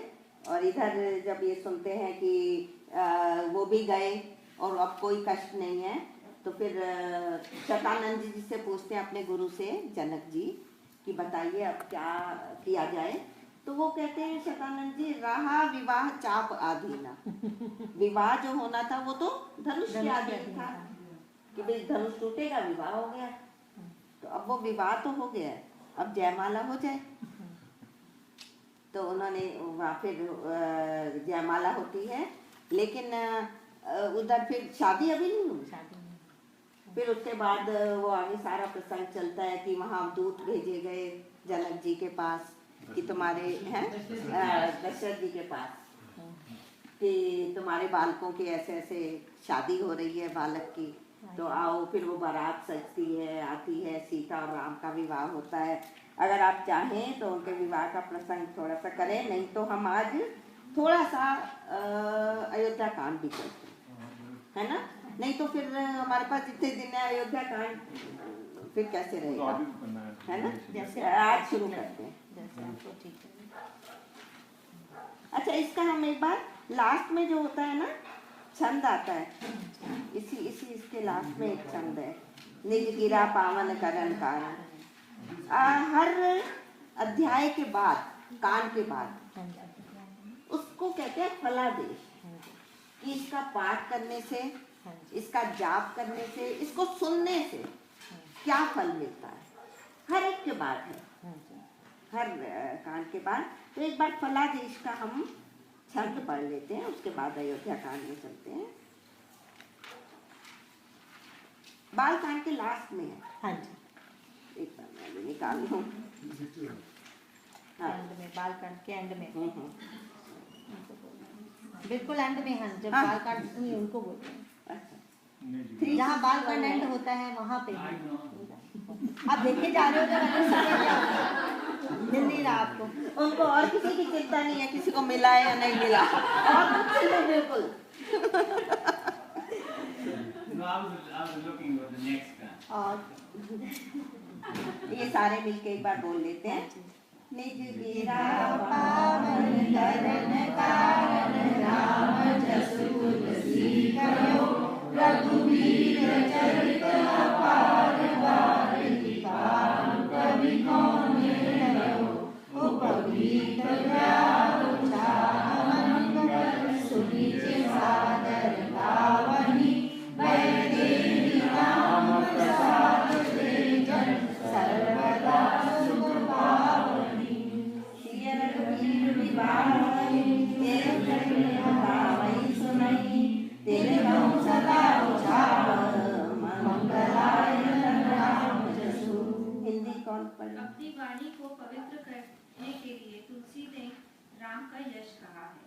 नहीं तो श्री रघुनाथ जी का चरित्र अपार समुद्र है, किस कवि ने उसका पार पाया है।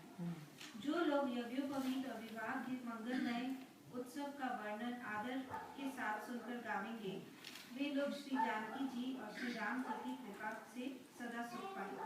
ऐसा कहते हैं, अगर घर में विवाह होता है या कुछ होता है, इनके विवाह का प्रसंग का पाठ करो, तो उससे आपको हर तरह से, देखो, आदर के साथ सुनकर गावेंगे वे लोग जानकी जी और श्री राम जी की कृपा से सदा सुख पाएंगे।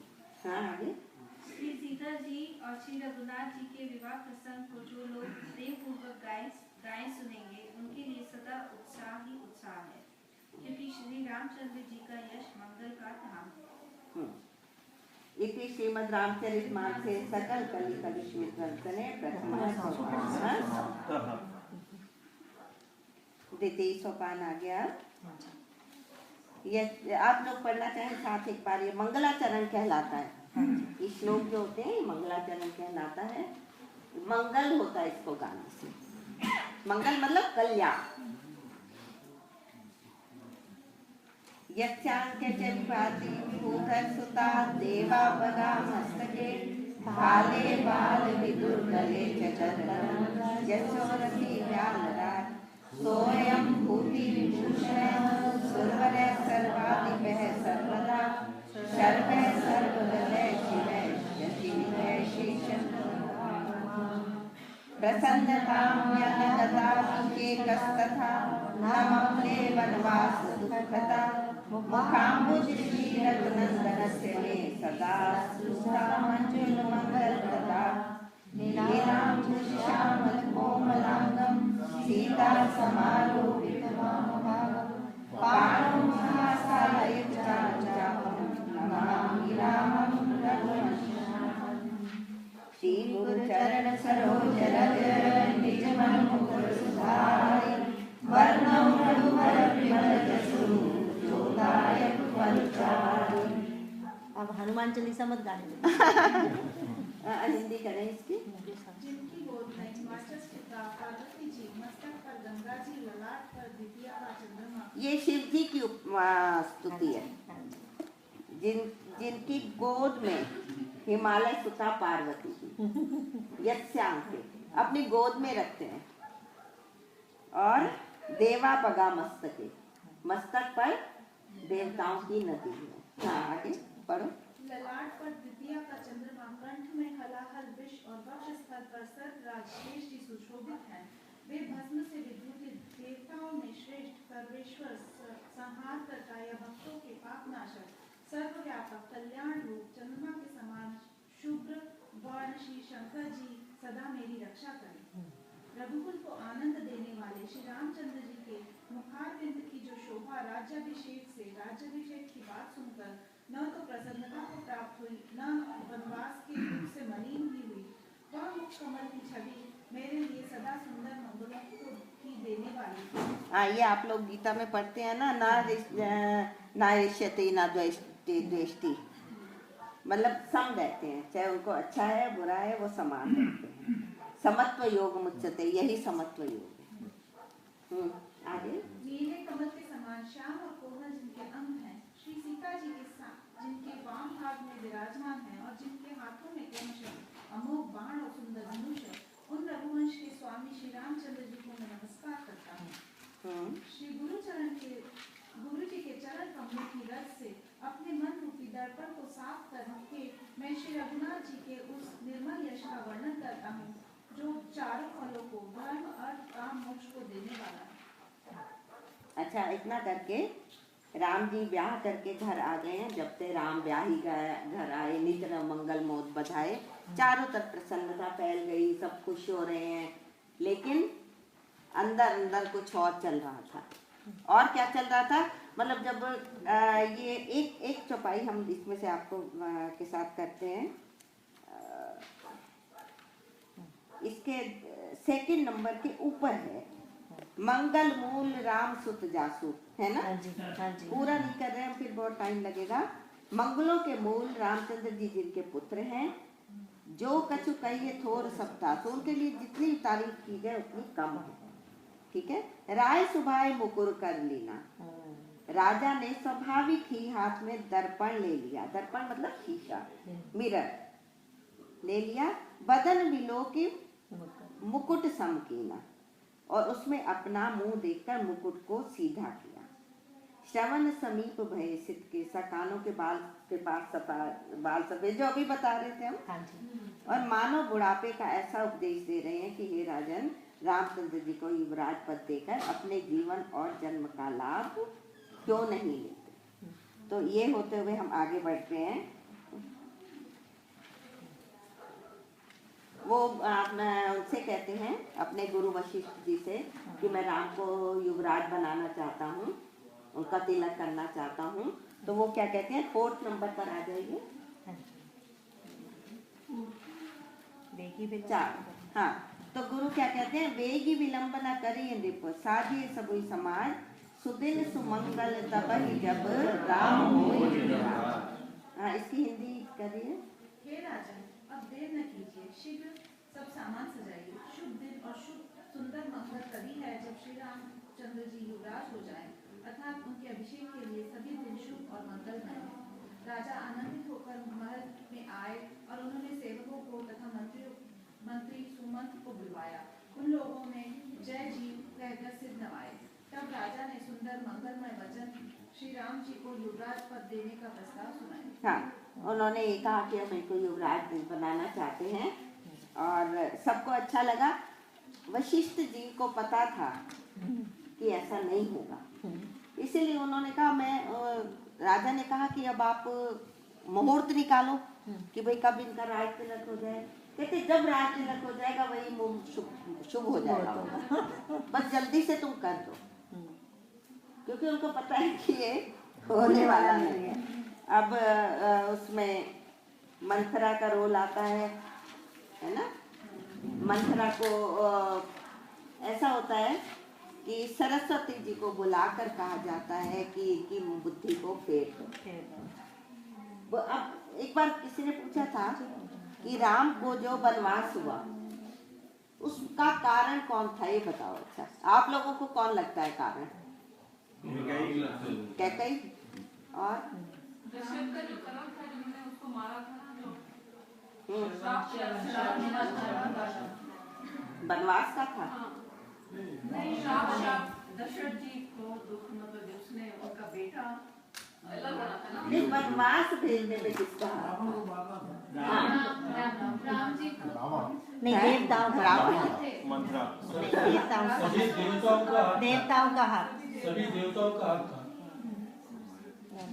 कोई भी खुद राम के कारण। इसका राम ही है। वही ऐसा हमारा सबसे बड़ी बात है। वही तो बोल रहा तुम राम का ही सब किया था। हाँ, राम का। आपको समझ जाना चाहिए ऐसा था। ना मंथरा है, हाँ, ना कैकई है, कोई भी नहीं है कारण, भगवान सिर्फ भगवान खुद है। जब भगवान कभी अपने पे दोष देते ही नहीं है, हमेशा उसका कारण बनता है, तो कारण दूसरे लोग बनते हैं। मतलब वो कारण किसी को, मतलब काम तो वो दुनिया का यहाँ से होगा, दुनिया से ही होगा, संसार से होगा। ऐसा है, मैंने फर्स्ट डे बात कही थी जब हम वहाँ थे कि ये ऐसा नाटक है, प्ले है, उसमें डायरेक्टर भी राम ही है, भगवान, एक्टर भी वही है, प्रोड्यूसर भी वही है, स्टोरी राइटर भी खुद ही है। सब कुछ खुद कर रहे हैं, अपनी मर्जी से हो रहा है। तो इसे प्लानिंग तो बॉयफ्रेंड को पहले ही बैठ के बनाया। तो उनका ये खेल चल रहा है एक्चुअली। जैसे कृष्ण जी आते हैं, वो भी जो जो कुछ करते हैं तो भी उनकी लीला है। लीला मतलब एक नाटक है, सचमुच थोड़ी सब कुछ ये होता है, या बंधते हैं रस्सी से, यशोदा मैया बांधती है या कुछ भी करती है, तो ये सब खुद ही वो कारण बने हैं। तो मंथरा की उसका वो बनती है कारण, और कैकई को बनाया बनती है। तो वो वरदान मांगती है कि आपने मुझे कहा था कि 2 वरदान दूंगी। तो ये सब आपको पता है कि वो वरदान मांगती है कि ये वनवास जाएं और भरत जी को राजगद्दी दी जाए। तो वो सब हो जाता है। लेकिन दशरथ जी कहते हैं कि ऐसा मत करो, क्योंकि मैं राम के बिना नहीं रह सकूंगा। तू मुझे मारना चाह रही है, तो खुद विधवा होना चाह रही है, विडो।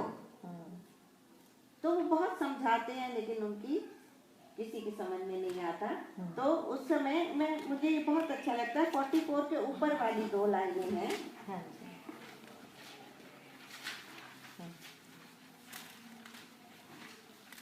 कि भगवान प्रार्थना कर रहे हैं कि मैं मतलब छोड़ भी नहीं पा रहे हैं कि उन्होंने वरदान देने हैं उसको, राम को वन जाने को भी नहीं कह रहे हैं। तो ये सुमिर महेश कहे ही नहीं हो रही, विनती सुनम सदा मोरे, आशुतोष तुम अवधर दानी, आरती हरहु दीन जन जानी। आप लोगों को भी, आपको भी कभी कोई परेशानी हो, कुछ हो, ये शिव जी के लिए एक मंत्र है कि ये दशरथ जी कह रहे हैं, वो भगवान विष्णु जी से नहीं कह रहे, उनको पता है विष्णु के अवतार तो अब जा रहे हैं, उनसे प्रार्थना नहीं कर रहे, शिव जी का सहारा ले रहे हैं। क्या कहते हैं, फिर महादेव जी का स्मरण करके उनसे निहोरा करते हुए कहते हैं, निहोरा मतलब रिक्वेस्ट, हे सदाशिव आप मेरी विनती सुनिए, आप आशुतोष मतलब ठीक जल्दी प्रसन्न होने वाले और अवधर दानी मुंह मांगा दे डालने वाले हैं। अतः मुझे अपना दीन सेवक जानकर मेरे दुख को दूर कीजिए। सिर्फ इसका जाप कर सकते हैं। सुमिरि महेश कहे निहोरी, विनती सुनो सदा शिव मोरी, आशुतोष तुम अवधर दानी, आरती हरो दीन। आरती मतलब कष्ट, मेरा कष्ट मुझे दीन जानकर हर लो, ले लो। तो कहते हैं कि इसका जाप करने से कष्ट दूर होते हैं। लेकिन फिर कुछ नहीं होता और राम जी वन को जाते हैं। तो वो बीच का सब चलता है। तो जब राम जी, हम पहुंचाते राम जी को वन में, भरत मिलाप होना चाहिए। नहीं, भरत मिलाप नहीं होगा, अभी तो है, हाँ है, मैं तुम 8 बजे तक है ना, है? नींद पे बैठे बैठे थक जाते हैं। नहीं, आप करिए आप ऊपर उठ जाइए। आज 8 का था, आज 8 बजे तक। हाँ, हमने फिर बाद में ये किया था 4 से 6। आप ऊपर बैठिए। Programme can be change without orders. नहीं, मुझे तो 8 का पता है। 8 का ही पता है। नहीं, वो जो सबको दिए गए थे ना, वो 9 बजे तक करिए। 4 to 7। आप ऊपर बैठ जाइए। नहीं बैठेंगे। कंफर्टेबल हो जाएगा। गद्दी गया वहाँ पे और नहीं बाबा पैर सीधा कर लीजिए, अच्छा होगा। अच्छा, उसके बाद सीता जी भी साथ जाती हैं उनके, एडवांस पहुंचा देते हैं, है ना। उसके बाद अगर हमारा ये होता जाएगा ना, तो हमें जो बहुत मजा आएगा वो आएगा सुंदरकांड करने में। और किष्किंधा इसमें भी आता है, इसमें ये नहीं कि रस नहीं आएगा, हम जाएंगे। वो इसमें जो सुमित्रा जी का वो बहुत अच्छा हाँ, लगता वो है। बहुत वो सुंदर कर लगता है। सुमित्रा जी का पर फिर वो हम आगे नहीं बढ़ते, आपके साथ बैठ के इकट्ठे करेंगे, इकट्ठे करेंगे, प्रॉमिस, हम करेंगे, मुझे प्रॉमिस। वो बहुत अच्छा हाँ, लगता वो है। बहुत सुंदर है सुमित्रा जी बहुत वाला, सुमित्रा जी वाला मैंने बहुत माफ सुंदर। किया था। हाँ। अब यहाँ थोड़ा सा हमारा अभी है 20 मिनट में हम कर लेंगे, 20 मिनट्स में, कि राम जी वन में चले गए हैं, गंगा के तट पर पहुंच गए हैं, गंगा के किनारे केवट है, केवट का टाइम, केवट की स्टोरी। हाँ जी, बहुत ही सुंदर है ये प्रसंग। हाँ जी, मुझे नहीं पता 20 मिनट में हो जाएगा, कोई बात नहीं कर लेकिन हाँ हम 8 के बाद नहीं करेंगे। आप कितना दीदी? अब ये ले लीजिए 99। 99, ठीक है जी। उसके बाद है, हम यहाँ से करते हैं, ये गंगा के तट पर पहुंच गए हैं। हाँ जी, वहाँ पर बहुत सारी नावें तो होती हैं, लेकिन केवट के पास, हाँ बोलो, हाँ जी, केवट के पास पहुंच गए हैं। और यहाँ से करेंगे, माँ की नाव न केवट आना, ठीक है। हाँ जी, 90 बोला। केवट का नाम क्या था? केवट था, उसका वो निशाद था। केवट का तो प्रोफेशन था। है जी, नहीं केवट उसका नाम केवट था, अब मुझे नहीं पता वैसे क्या नाम था।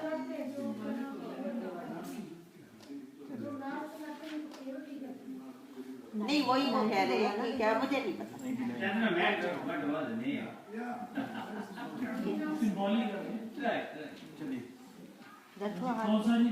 मागी नाव न केवट आना। भगवान राम गंगा के किनारे पर पहुंचे हुए। 99 के बाद 3rd लाइन, मांगी नाव न केवट आना। अब इसको थोड़ा सा हम पढ़ते हैं, बहुत छोटा सा ही है, बस नेक्स्ट पेज पर किया। हाँ जी, मागी नाव न केवट आना, कहे तुम्हार मरम में जाना। चरण कमल रज कहूँ सब कही, मानुष करनी पूरी कुछ है। छुअत सिला बई नारी सुहाई, पाहन ते न काठ कठिनाई। करने मुनि धरनी हुई जाई, बाट परे मोरी मुराई। एहि प्रतिपालूं सब परिवारों, नहीं जानूं कछु और कबारू। जो गरुबारा सीधा जइयो, मोहि पद पदम पखार गए।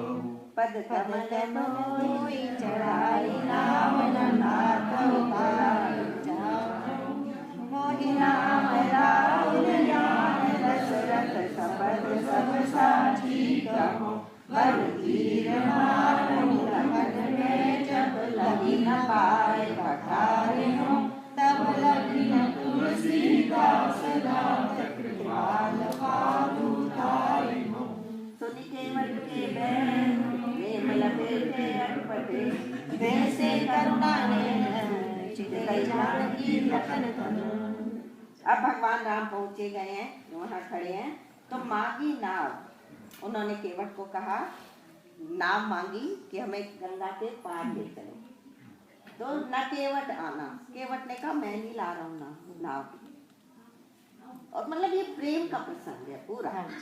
मांगी नाव न केवट आना, उन्होंने कहा नाव लाओ, केवट ने कहा मैं नहीं ला रहा।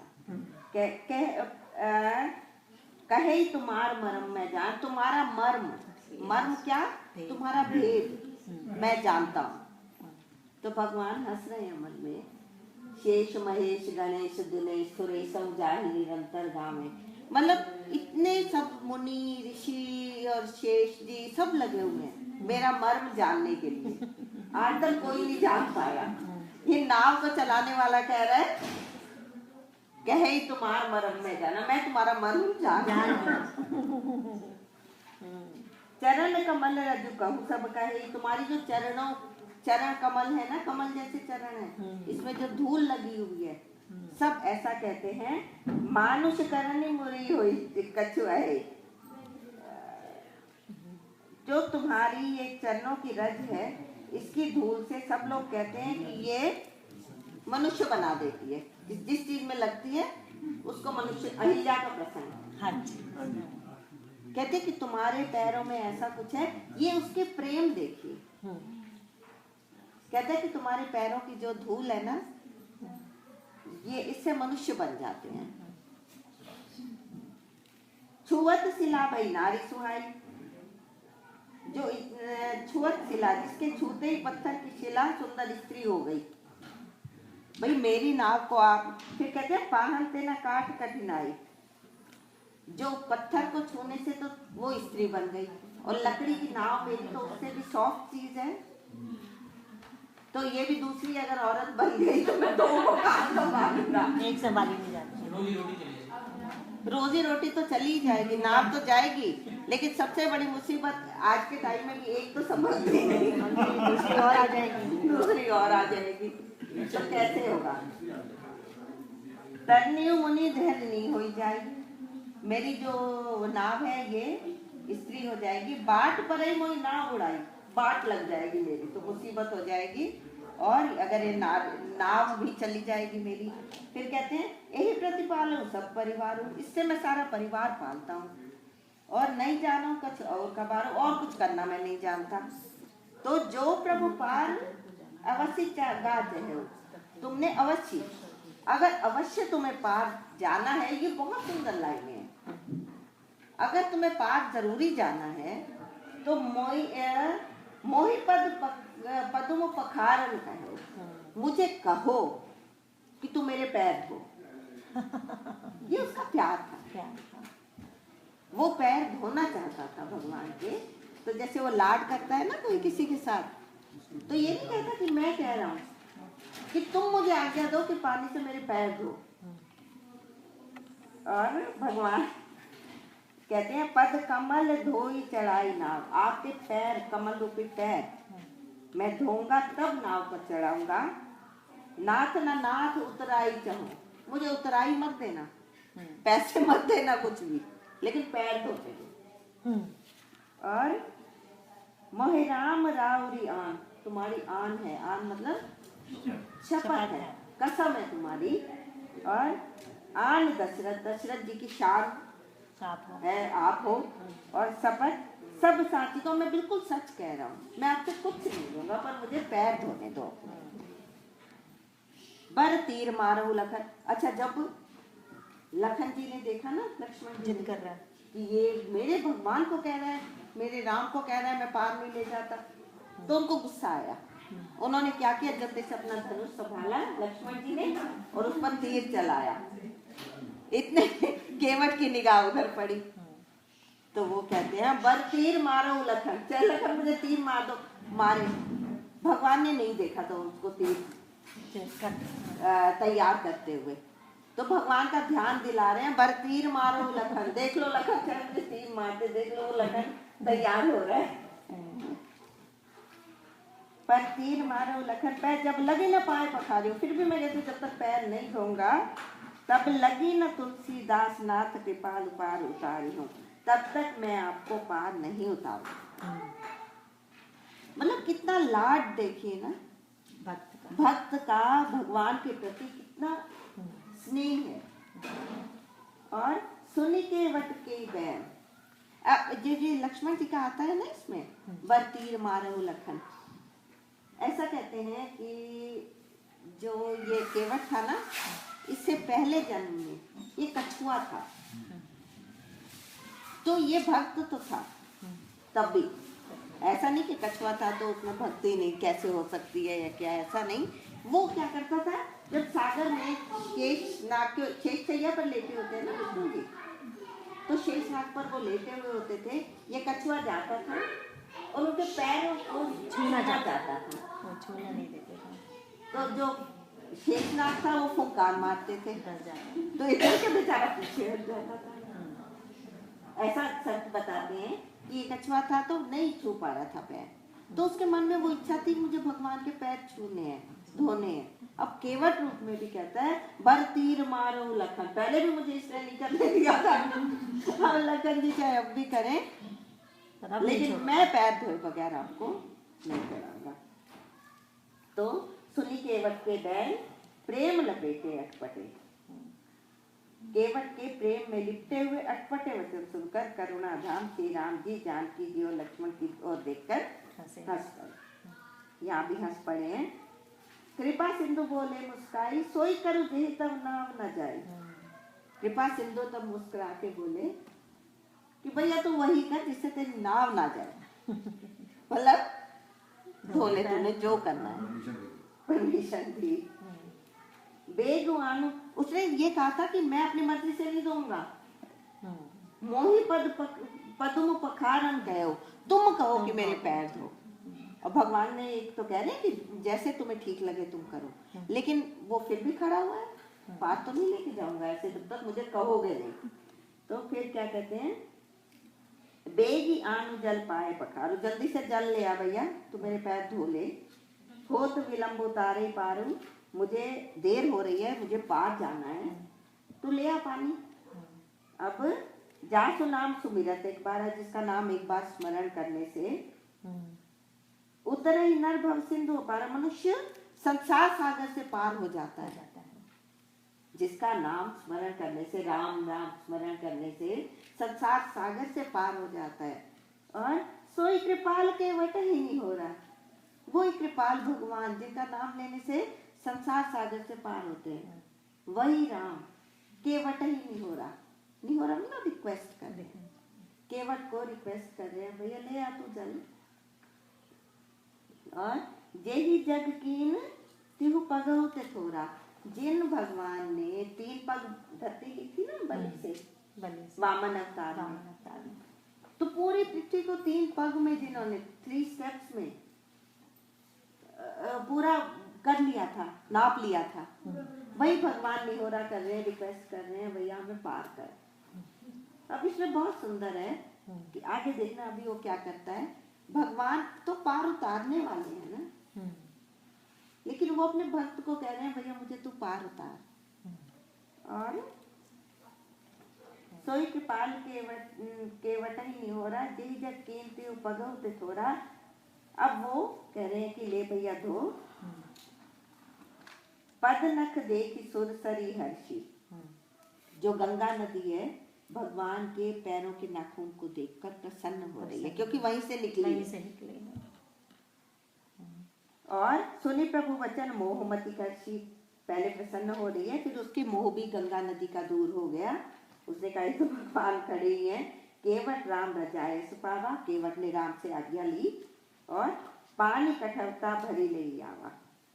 कठौता होता है लकड़ी का बर्तन, उसमें पानी भर कर ले आया। और आती आनंद उमगी अनुरागा, चरण सरोज पखारन लागा। आनंद के और अनुराग के साथ उनके पैर कैसे धोए, जब भगवान ना एक कटो बर्तन है उसमें पानी रखा केवट ने, तो उनको कहते हैं अब रखो इसमें पैर। अब भगवान जंप करके दोनों पैर तो इकट्ठे नहीं रखेंगे ना, पकड़ पकड़ के एक पैर रखा तो कहते हैं आप गिर जाओगे, यहाँ रख लो, हाँ सहारा दे दो। हाँ, मतलब कितनी बड़ी बात है। ये कहते हैं कि पूरे रामायण के प्रसंग में इतना प्यार कहीं देखा ही नहीं। जब वो उनका पैर धोने लगे, एक पैर रखा, कि दूसरा हाथ यहाँ रख लो, अब गिर ना जाओ, दूसरा पैर तब रखना। तो भगवान से उन्होंने हाथ रखा, दूसरा पैर रखा, फिर उनके पैर धोने लगा। अब आप इमेजिन करिए कि वो पैर भी धो रहा है, ऊपर से भगवान के हाथ हैं, मतलब उसको चरण भी मिल रहे हैं और आशीर्वाद भी मिल रहा है, एक सर्किट पूरा हो रहा है। ऐसा कहते हैं जैसे कोई एक चीज, ऐसी भी एक मान्यता है कि भगवान के गुण उसमें आ रहे हैं, एक सर्किट बन रहा है, पूरा पूरा चार्ज हो रहा है, मतलब पूरा वो सर्किट चल रहा है। ये स्पर्श का प्रभाव है, टच, मतलब स्पर्श का इतना प्रभाव है। अब देखो कितना गरीब आदमी है, आगे देखना क्या, और इतना सुंदर ये उनके पैर धो रहा है और वो इसको आशीर्वाद दे रहे हैं। भगवान को पता है कि ये हो क्या रहा है, लेकिन तुझे चाहिए, ले मैं तेरे सिर पे हाथ रखता हूँ। तो वो प्रसन्न हो रहे हैं। अति आनंद उमगी अनुरागा, चरण सरोज पखारन लगा, पैरों को पखारने मतलब धोने लगा धीरे धीरे। वरषि सुमन सुर सकल सिहानी, और यही सम पुण्य पुंज को नाई, इसके समान कोई पुण्यवान नहीं हो सकता। देवताओं को भी ऐसा लग रहा है कि हम तो अपने भोगों में लगे रहते हैं, हमारे में इतना प्यार नहीं है कि हम भगवान के चरण तक पहुंच सके। इसको चरण भी मिल रहे हैं, आशीर्वाद भी मिल रहा है। तो सबसे बड़ी बात है, भगवान की कृपा पाने के लिए कोई योग्यता नहीं चाहिए, टैलेंट नहीं चाहिए, सिर्फ प्रेम चाहिए। कोई टैलेंट नहीं, पढ़ा लिखा होना, सुंदर होना, अच्छे कुल में पैदा होना, अच्छी जाति, कुछ नहीं चाहिए, सिर्फ भगवान के लिए प्रेम। और फिर देखो, पद पखारी जल पान करी आप सहित परिवार। पद को, पैरों को धोया और जो उसका जल निकला, आप सहित परिवार, सिर्फ खुद नहीं पूरे परिवार को उसको चरणामृत दिया उनका। और पितर पार करी प्रभु पुनि मुदित गए पार, पितरों को भी उसने जल दिया। पितर कहते हैं हमारे जो पहले हुए हैं, उनके लिए भी उसने तर्पण, तर्पण मतलब संकल्प किया उसी जल से। कितनी पीढ़ियां उसने उद्धार कर कितनी लिया। पार हो गई। अब वो ऐसा कहते हैं कि जब ये नाव लेके चला ना भगवान को बिठा के, तो घुमाने लगा उनको अंदर। उन्होंने कहा भैया पार जाना है, मुझे घूमना नहीं है। कहता है आप भी तो हमें 84 लाख योनियों में घुमाते रहते हो, कभी आज भी घूम के भी देख लो आप। आज तो मेरे हाथ लगे, आज मैं घूम के देख लो। पूरा का पूरा फायदा उठाया, पूरा फायदा उठाया। भगवान का सहयोग किया। और भगवान को कहता है कि भगवान आप संसार सागर से पार करना जानते हो लोगों को, खुद पार होना नहीं जानते कि कैसे पार हो।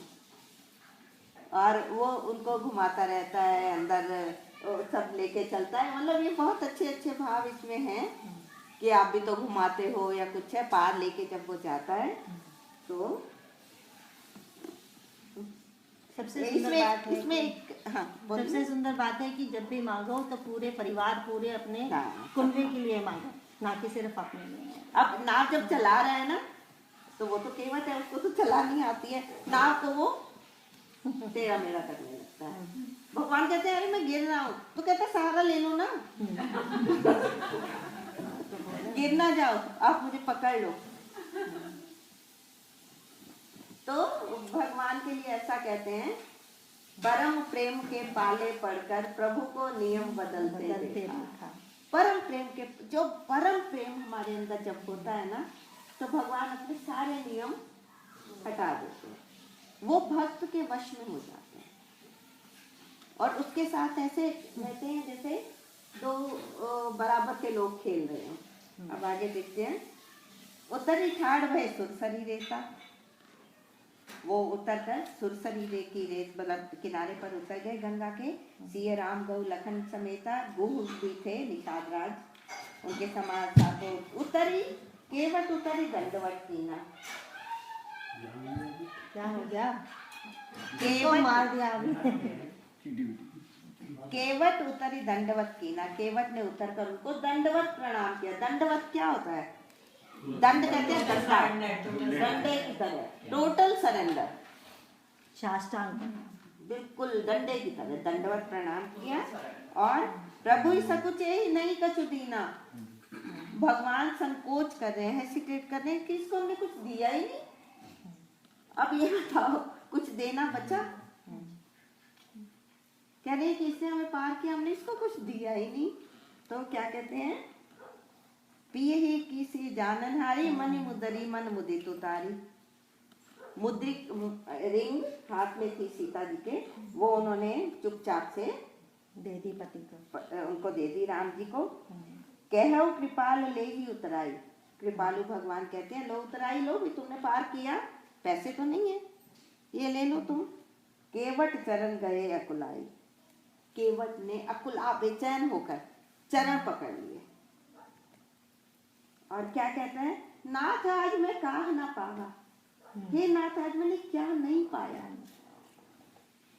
मिटे दोष दुख दारिद दावा। मेरे सारे दोष, दुख, दारिद्र कहते हैं गरीबी, सब मिट गई है। मुझे सब कुछ मिल गया, मुझे कुछ नहीं चाहिए। और मुझे अंगूठी देकर, रिंग देकर आप संसार पकड़ा रहे हो मुझे। और सबसे बड़ी बात कहता है कि ये तो मेरे लिए एक वो दे रहे हो तुम मुझे, मजदूरी दे रहे हो। लेकिन जब कोई भी मछली पकड़ने वाला फिशरमैन जब जाल डालता है समुद्र में या कहीं भी जहाँ से मछली पकड़ता है, तो वो जो जाल डालता है, जाल में दूर वाली मछली आती है ना, जो उसके पैर के पास होती है वो तो नहीं आती। तो वो कहता है मैं तुम्हारे जाल, मैं तुम्हारे चरणों के पास खड़ा हूँ, मैं तुम्हारे जाल में फंसने वाला नहीं। दूर की मछली फंसती है, मैं चरणों के पास वाली मछली तुम्हारे जाल में नहीं फंसेगी। तो वो कहता है नहीं, ये नहीं चाहिए मुझे। और बहुत काल में कीन मजदूरी, मैं बहुत टाइम से मजदूरी कर रहा हूँ, लेबर, मतलब यही पान उतारने के काम कर रहा हूँ। आज दीन विधि बनी भली पूरी, आज मुझे पूरी मजदूरी मिल गई है। इसमें ये है कि वो ये कह रहा है केवल कि आपके दर्शन के बाद इन भोगों की इच्छा, भोग मतलब सोना दे रहे हो, पैसा दे रहे हो, सब भोग ही तो है, संसार के भोग। दर्शन के बाद भोगों की इच्छा किसको होगी? किसी को भी नहीं, दर्शन से बढ़ के। और भगवान के दर्शन का तो ये प्रताप है, वो इफेक्ट है, फिर उसके बाद कुछ अच्छा नहीं लगता। और अब कछ चाथ नाथ न चाहिए मोरे, दीन दयाल अनुग्रह तोरे। इसको बहुत अच्छे से अंडरलाइन करो, हाईलाइट करो, भगवान को रोज कहो, ये बात रोज कहो, रियली उठते बैठते ये कहो, अब कछ नाथ न चाहिए मोरे, मुझे कुछ नहीं चाहिए नाथ, दीन दयाल अनुग्रह तेरे। हे दीनों के दयाल भगवान, तुम्हारे अनुग्रह मतलब कृपा, कृपा के अलावा मुझे कुछ नहीं चाहिए। उठते बैठते सोते हुए सारा दिन बोलो कि कुछ नहीं चाहिए, सिर्फ तुम्हारी कृपा चाहिए। और अगर तुम्हारी कृपा मिल गई तो वो तो ऐसा पैकेज है, उसके बाद कुछ नहीं चाहिए। और इसको खूब बोलो, खूब बोलो, जितना कर सकते हो, तो केवट वाला भाग्य आपको मिल जाएगा। वो भाग्य मिल जाएगा, ये भक्त है। अच्छा है कि इसके बाद राम जी ने हंसा नहीं, हंसा नहीं है यहाँ अच्छा फिर देखो अगली बात,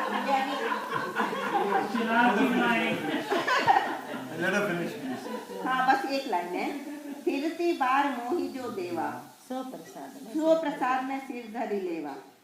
फिरती बार, लौटते बार, आप जो कुछ मुझे मजदूरी दोगे मैं ले लूंगा प्रसाद समझ। बुकिंग कर ली अब इसमें फिर उसकी चालाकी देखो, बुकिंग कर ली ऑलरेडी, फिर से वापसी का भी पक्का कर लिया, किसी और किसी नाम में नहीं बैठोगे। अब तो मुश्किल से तुम फंसे हो, अगली बार भी तुम्हें मेरे पास ही आना है। तो जब तुम लौट के आओगे तब मैं तुम्हें जो दे दोगे मैं ले लूंगा। और इसके साथ ही हमारा टाइम पूरा होता है। और राम अमित गुण सागर, आह की पावई कोई, संतन सन जस किछु सुनाऊं, तुम ही सुनाए हो सोई। पवन तनय संकट हरण, मंगल मूर्ति भूप, राम